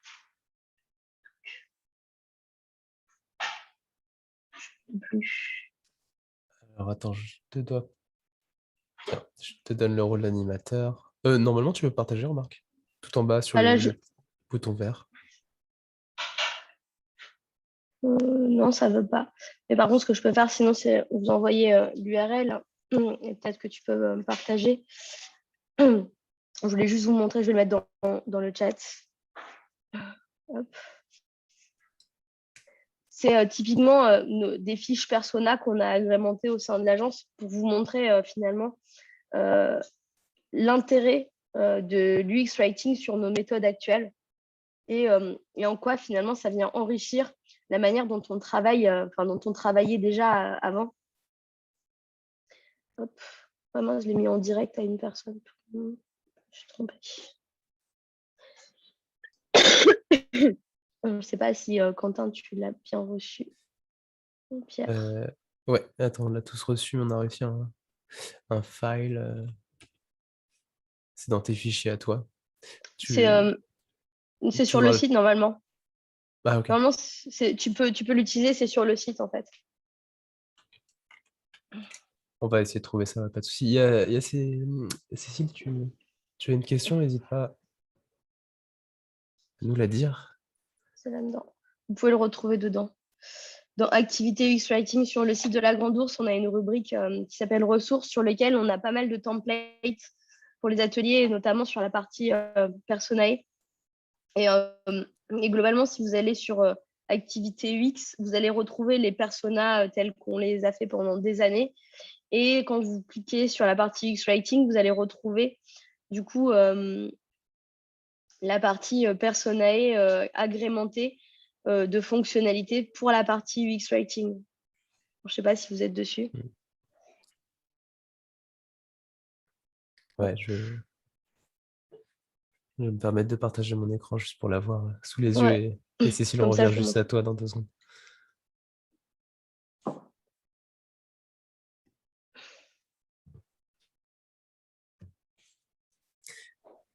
Ouais, donc, C'est en bas quand on descend. En fait, on va avoir toute la partie persona primaire, secondaire, la biographie, ce qu'on a vraiment l'habitude de faire. Et quand on descend, on va voir qu'il y a des nouveaux blocs qui apparaissent, notamment au niveau de la langue principale, les autres langues et le type de vocabulaire qui va en découler. Imaginons que demain, je crée un produit à destination des 17-19 ans, des populations de lycéens, fin de lycée, quoi. Et en fait, l'idée, c'est de pouvoir analyser, d'une part, le niveau de leur langue principale / secondaire, de pouvoir aussi voir leur niveau d'éducation, le registre de la langue, la maîtrise du vocabulaire technique. Donc, imaginons que je souhaite vendre un service bancaire pour les jeunes lycéens. Finalement, quelle est la maîtrise de la langue, du vocabulaire technique qui serait lié au domaine bancaire? Est-ce que je vais pouvoir employer du vocabulaire qui serait propre aux banques, un compte, un PEA, un PEL, etc. Est-ce que ces termes-là, ce sont des termes qui sont assimilés par la cible, donc dans le domaine, et de voir du coup si dans leur approche, dans leur attente, s'ils attendent de la marque quelque chose de sérieux, d'amusant, de formel, de décontracté, de respectueux, d'irrévérencieux, de factuel ou d'enthousiaste. Et à partir de ce mapping-là, de pouvoir finalement définir la bonne manière d'interagir. Le nombre de fois où on entend des personnes, par exemple pour la cible de jeunes, dire des termes. Nous, à l'agence, on a pas mal de jeunes et je me souviens qu'à un moment donné, on a entendu le mot kawa et ça fait rire tout le monde. Et je me souviens qu'il y a 2 personnes à l'agence qui ont dit mais c'est quoi cette expression de boomer? Alors moi, je suppose que ça veut dire boomer, donc ça m'a fait rire. Et en fait, on se rend compte qu'il y a quand même dans les différentes tranches d'âge des expressions, une manière de s'exprimer qui est hyper spécifique. Et quand on veut vendre ou parler à une cible spécifique, il faut aussi adopter cette tonalité. Il va falloir adapter le vocabulaire et finalement parler le même langage. Et ça, c'est hyper important de l'intégrer dans les personnages, de les intégrer dans l'ensemble du processus d'écriture. Moi, je ne fais pas partie de la cible. Je n'ai pas 17 ans, je ne fais pas partie de cette cible-là. Pourtant, sur un projet où je devrais m'adapter et communiquer avec eux, il faudrait absolument que je fasse de la recherche. Pour ça, que j'aille regarder sur Google, que j'aille regarder aussi sur par exemple, des concurrents qui seraient, ou alors même sur des services en ligne qui s'adapteraient et qui s'adresseraient à eux, de voir un peu comment ils pourraient tourner les messages. J'irai aussi potentiellement faire des focus group, j'irai faire des entretiens pour voir aussi quels sont les mots de vocabulaire employés, pour pouvoir les réutiliser en fait, pour faire un peu du mimétisme et m'incorporer dans leur univers sans en faire forcément partie. C'est-à-dire que mon rôle, c'est pas de changer mon propre vocabulaire quand je vais écrire les copies, micro-copies, mais par contre, c'est de pouvoir retrouver les codes de sémantique qui seront employés et utilisés par cette cible. Et pour ça, on va retrouver par exemple du fly on the wall ou de l'undercover agent, comme on pourrait avoir sur la partie UX, de se dire je pourrais aller à la sortie du lycée, me pointer, attendre et puis, et puis écouter les jeunes parler et sans forcément intervenir. Et dans une démarche où je viendrai analyser et je verrai un peu leur modèle et leur mode de fonctionnement sur des thématiques données ou pas, ou juste au quotidien. Et ça, en fait, c'est des choses qui semble évidente. Et pour autant, quand on dit qu'il faut s'adapter à sa cible, quand on parle, aujourd'hui, il n'est pas forcément très évident de savoir par quel bout prendre la problématique, en fait. C'est dire s'adapter à sa cible, c'est évident, mais comment je m'adapte à ma cible et qu'est-ce que je mets en place? Quelle est ma manière de procéder pour arriver à obtenir un résultat en ce sens? Donc ça, c'était juste un petit aparté sur la partie persona et qu'on puisse voir finalement quel est l'impact que pourrait avoir l'UX Writing sur les ateliers, sur l'approche qu'on pourrait avoir en UX design et montrer que finalement, il y a vraiment des points de similitude et qu'incorporer toute cette démarche au sein des process existants est une valeur ajoutée certaine. Pardon. Merci beaucoup pour ça. Et c'est vrai que vous avez créé pas mal de templates sur lesquels vraiment je vous invite à aller faire un tour sur le site de la Grande Ourse parce qu'il y a des choses assez intéressantes. Et là, encore une fois, on est sur un outil qui est maintes et maintes fois utilisé par beaucoup de designers. Et c'est vrai qu'apporter cette petite touche complémentaire est quand même extrêmement important. On va juste prendre la question de Cécile qui lève la main depuis tout à l'heure. Tu dois avoir le bras un peu engourdi. Oui, c'est ça. Bonjour à tous et puis merci beaucoup à Julie, c'est super intéressant comme échange là ce matin. En fait, c'est moi qui posais la question sur le social listening. Je viens de me réorienter, je viens de me former au product design, mais ce qui m'intéresse, c'est l'UX writing, c'est vers ça que je veux aller. Et en gros, je parlais de social listening et est-ce que tu as déjà eu l'occasion, Julie, de l'utiliser parce que on s'est retrouvés notamment dans le cadre de recherche pour une boutique qui s'appelle La Fourche. On a utilisé le groupe Facebook parce que pour comprendre vraiment les besoins de l'utilisateur, finalement, c'était de retourner à la source et d'aller chercher ce qui les avait intéressés pour devenir notamment des clients réguliers de La Fourche. Et c'est en posant des questions et en analysant en fait les verbatims du social qu'on a réussi aussi à extraire le besoin et puis le tone of voice. Est-ce que c'est quelque chose que vous utilisez régulièrement dans l'agence ou est-ce que c'est pas quelque chose que vous pratiquez? Oui, c'est juste que nous, on appelle ça les entretiens individuels, en fait. C'est-à-dire, enfin, entretiens individuels et focus group. En gros, quand on doit aller choper des informations de ce type, on fonctionne d'une manière organisée de quanti pour savoir avec qui je m'adresse et obtenir finalement les axes sur lesquels je vais aller chercher de l'information. Ensuite, je crois ça avec du quali, donc soit en entretien individuel ou soit en focus group. Et en fonction de ce qui se dit, je vais adapter mon guide d'entretien et aller creuser, par exemple, des choses que je n'avais pas du tout anticipées en amont et sortir un peu plus du cadre de l'entretien habituel et choper de la donnée. Ce qui viendrait au même que d'aller, par exemple, sur un forum et d'aller poser des questions, etc. Et auquel cas, ça serait juste en différé.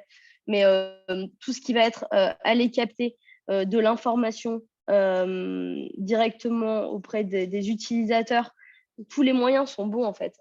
En réalité, à partir du moment où vous êtes en capacité de parler avec eux, d'échanger, de poser des questions, que ce soit en face à face, que ce soit à travers une interface interposée, à travers un forum, à travers un chat, peu importe, ça reste de la donnée. Le plus difficile finalement, c'est l'analyse et d'esquiver les biais qu'on pourrait retrouver dans ces analyses pour récupérer la donnée qui nous permet d'être exploitée et d'avoir des conclusions qui seraient adaptées en fait. Merci beaucoup.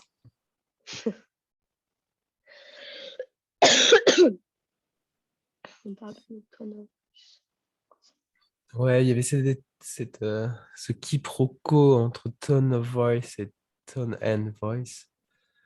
Il y a vraiment deux recherches. On a déjà d'un côté le ton et la voix hein, qui peuvent être des choses différenciées, mais c'est vrai qu'on utilise beaucoup le tone of voice en UX design pour simplifier un petit peu les choses. Et encore une fois, il n'y en a pas qu'un seul de ton de voix, il y en a plusieurs.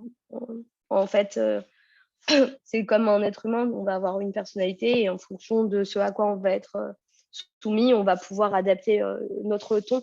Et On peut avoir un ton général qui va être une direction à prendre de manière macro, et ensuite d'avoir des spécificités dans lesquelles on viendrait s'incorporer et affiner.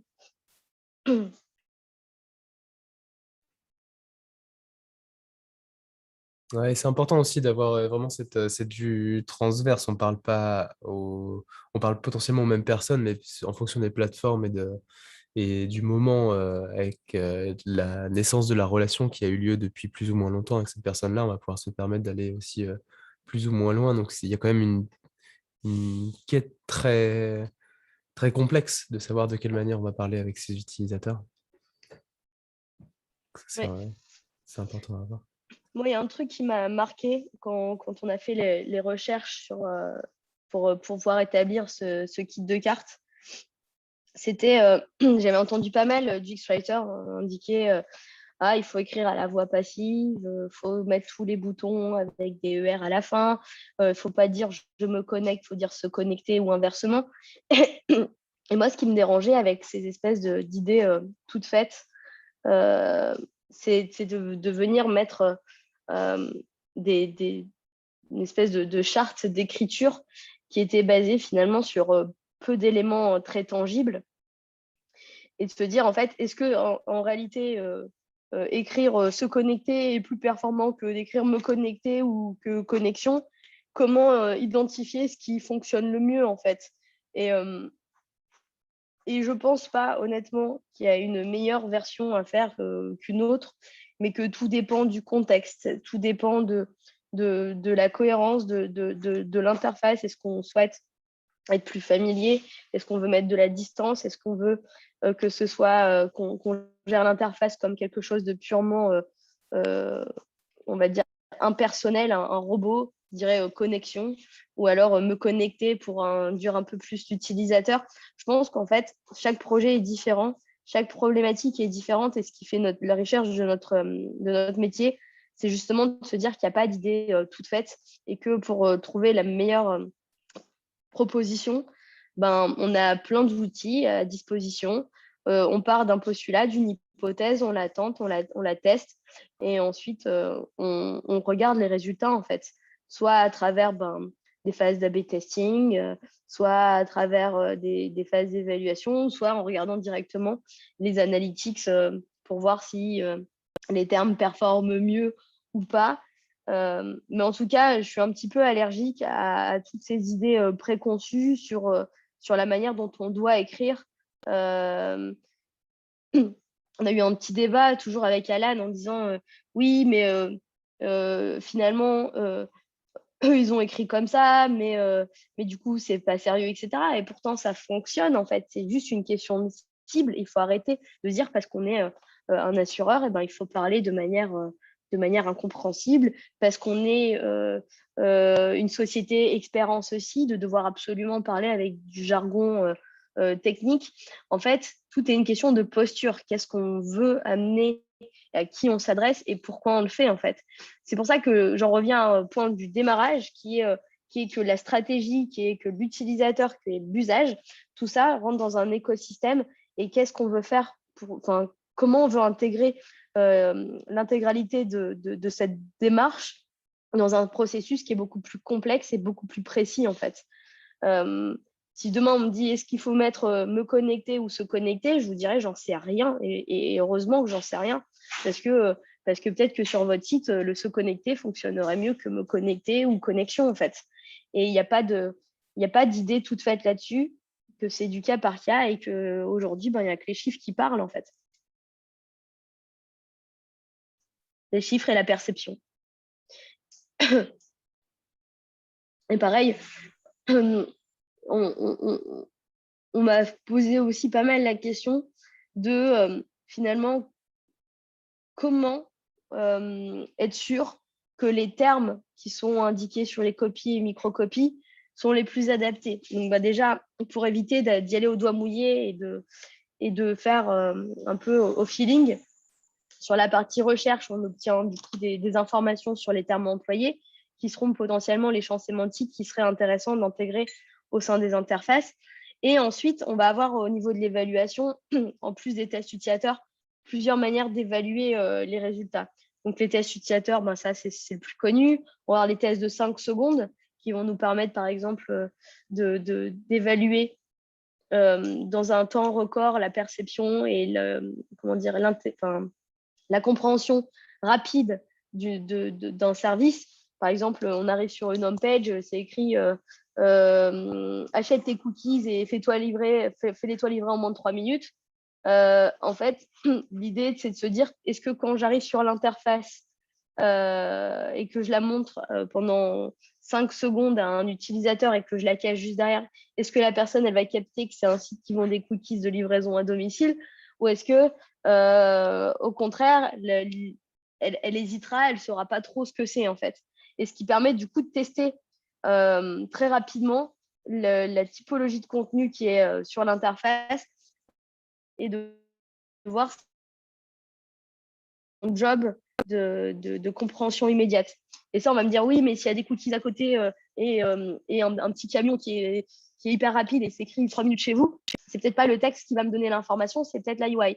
Mais en réalité, que ce soit le texte, que ce soit la UI ou que ce soit l'UX qui fait que le message est passé, ça veut dire que l'équilibre est bon. Si le message est passé, que ce soit grâce au texte, que ce soit grâce à l'image ou grâce à autre chose, finalement, peu importe, on va dire que le résultat est là et donc ça fonctionne.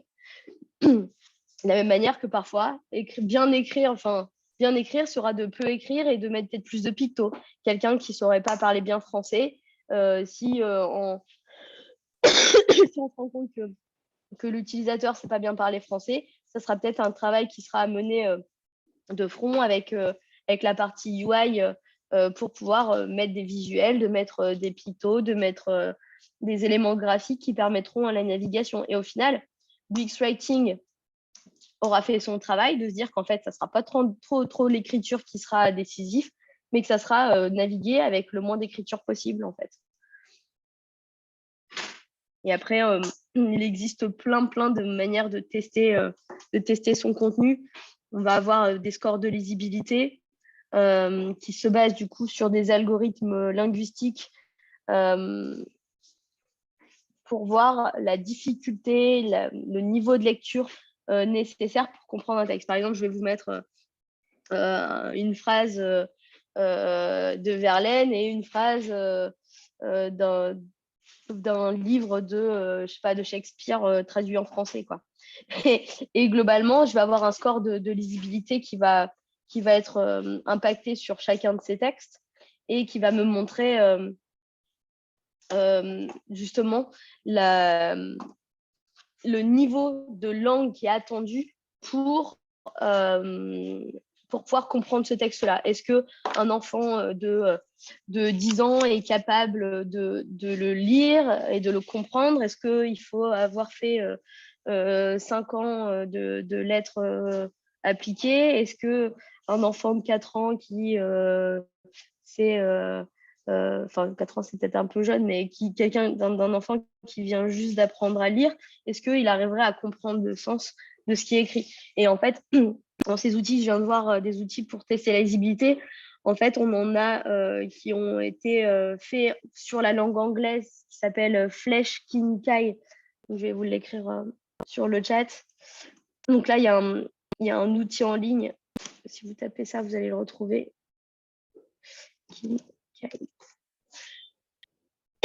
Et on va voir le smog. Ça, ce sont 2 outils. À chaque fois, ça me le met sur une personne, désolée. Donc, le Flesch Kinkai et le smog, qui sont 2 outils de lisibilité qui permettent du coup de calculer un score. Ensuite, on va avoir du coup en France un outil qui est libre de droit.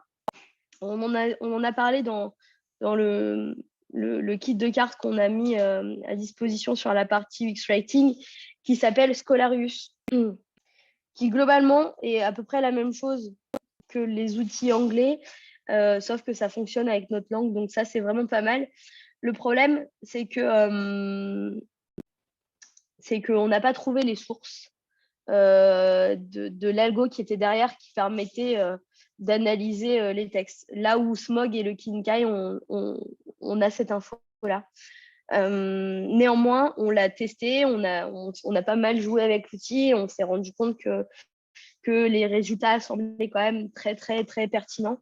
Donc peut-être que l'algo derrière et la manière dont l'analyse a été faite est très bien faite, mais juste ils n'ont jamais communiqué. On leur a écrit pour obtenir les sources scientifiques derrière, mais on n'a pas eu de réponse malheureusement.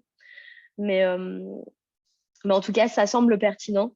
En gros, ils se basent sur la longueur des phrases et des mots. Plus ils sont longs, plus le texte sera jugé comme complexe. Et après, on peut retrouver des indications sur le niveau d'éducation minimum requis pour avoir une bonne lisibilité du texte, quoi. On va avoir plein de choses sur les phrases et sur les paragraphes. Donc ça, c'est un petit outil qui est assez intéressant. Et après, on va avoir tout ce qu'on a pu faire, même quand on était à l'école primaire, sur les textes à trous, etc., qui finalement est une technique, une approche qui est pas mal pour tester et améliorer le contenu.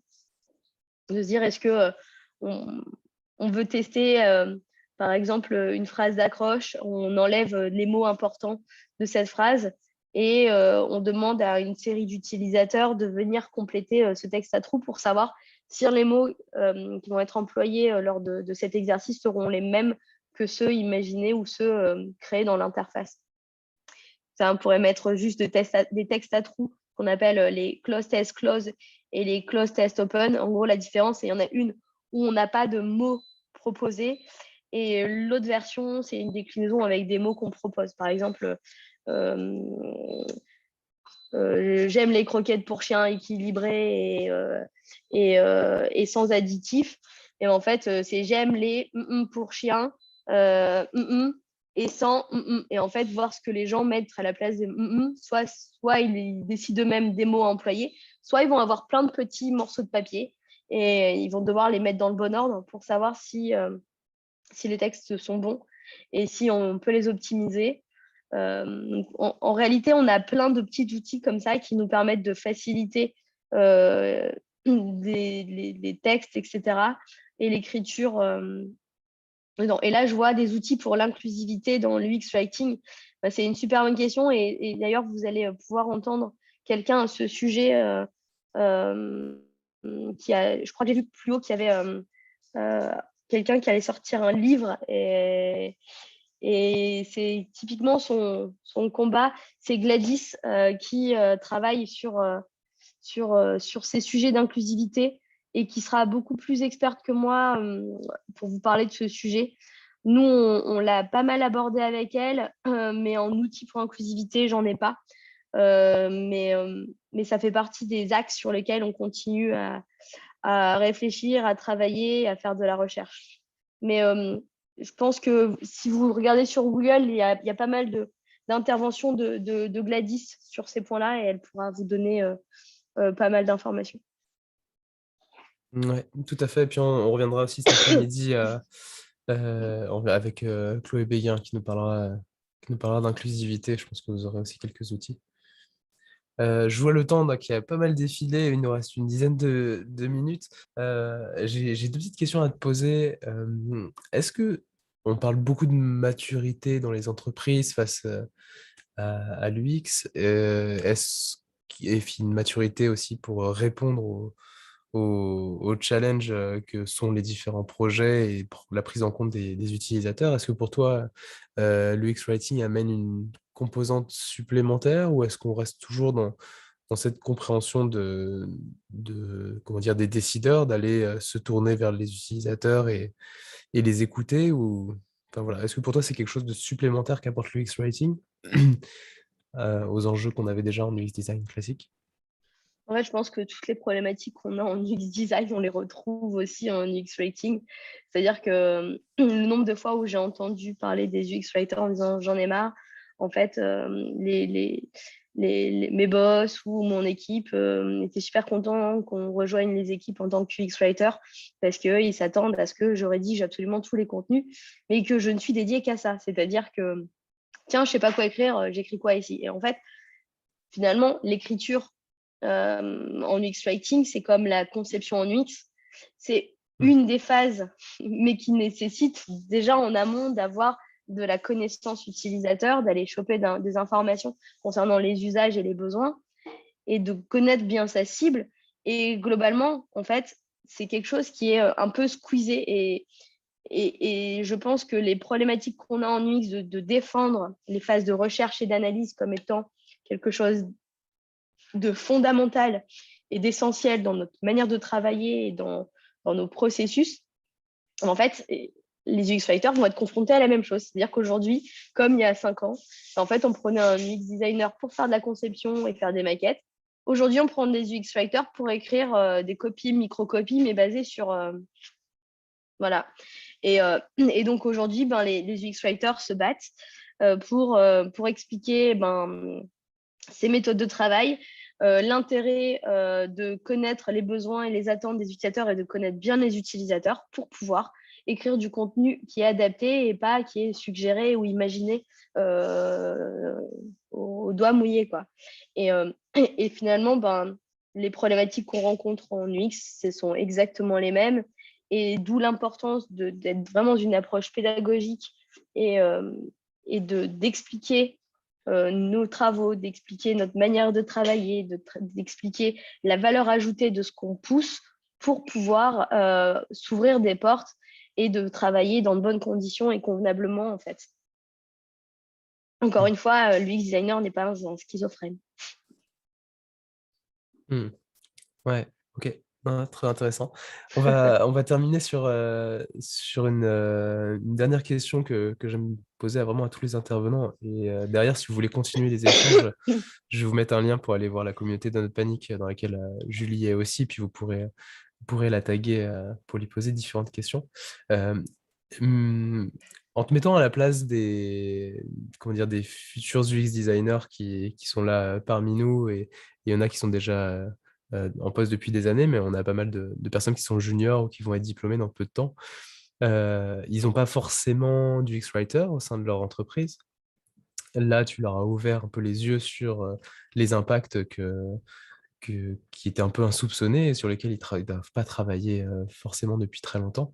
Quelle serait pour toi la première étape qui serait la plus importante à mettre en place dans leur projet pour donner un petit peu cette dynamique sans pour autant centrer 100% de leur travail là-dessus, puisque ils ont déjà peut-être un programme défini sur les semaines et les mois à venir.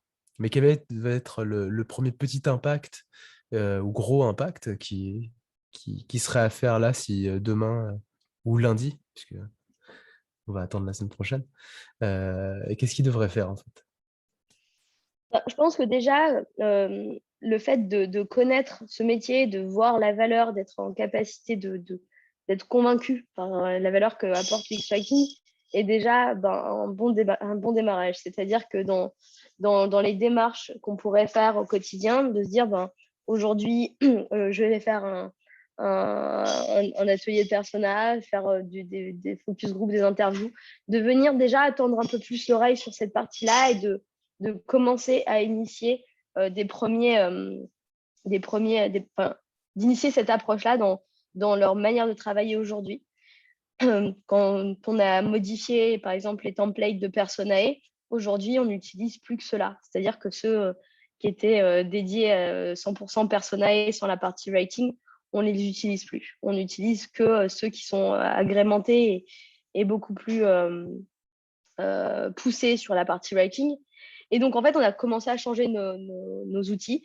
On a changé les outils aussi pour les expériences map, où on a intégré la notion finalement d'interaction et d'échange avec l'utilisateur, les tons de voix, le contenu qui a été poussé, etc. Donc, on a rajouté presque un prisme à chacun de nos templates de travail qui est dédié du coup à la partie UX Writing.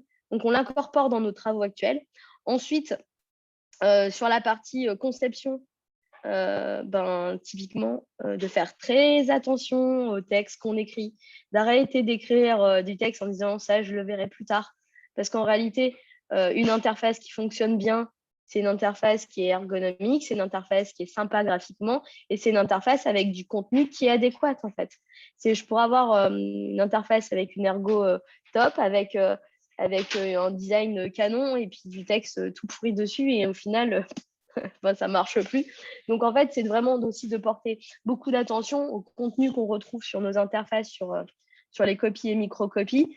C'est d'avoir une réflexion aussi sur les messages d'erreur qui vont permettre de pouvoir améliorer aussi la navigation, d'arrêter de dire ce champ n'est pas valide, dire en fait il manque le arrobase, il y a un numéro de trop dans ton numéro de téléphone, ou de venir finalement d'ajouter de la valeur ajoutée sur le contenu pour faciliter la navigation et améliorer l'expérience.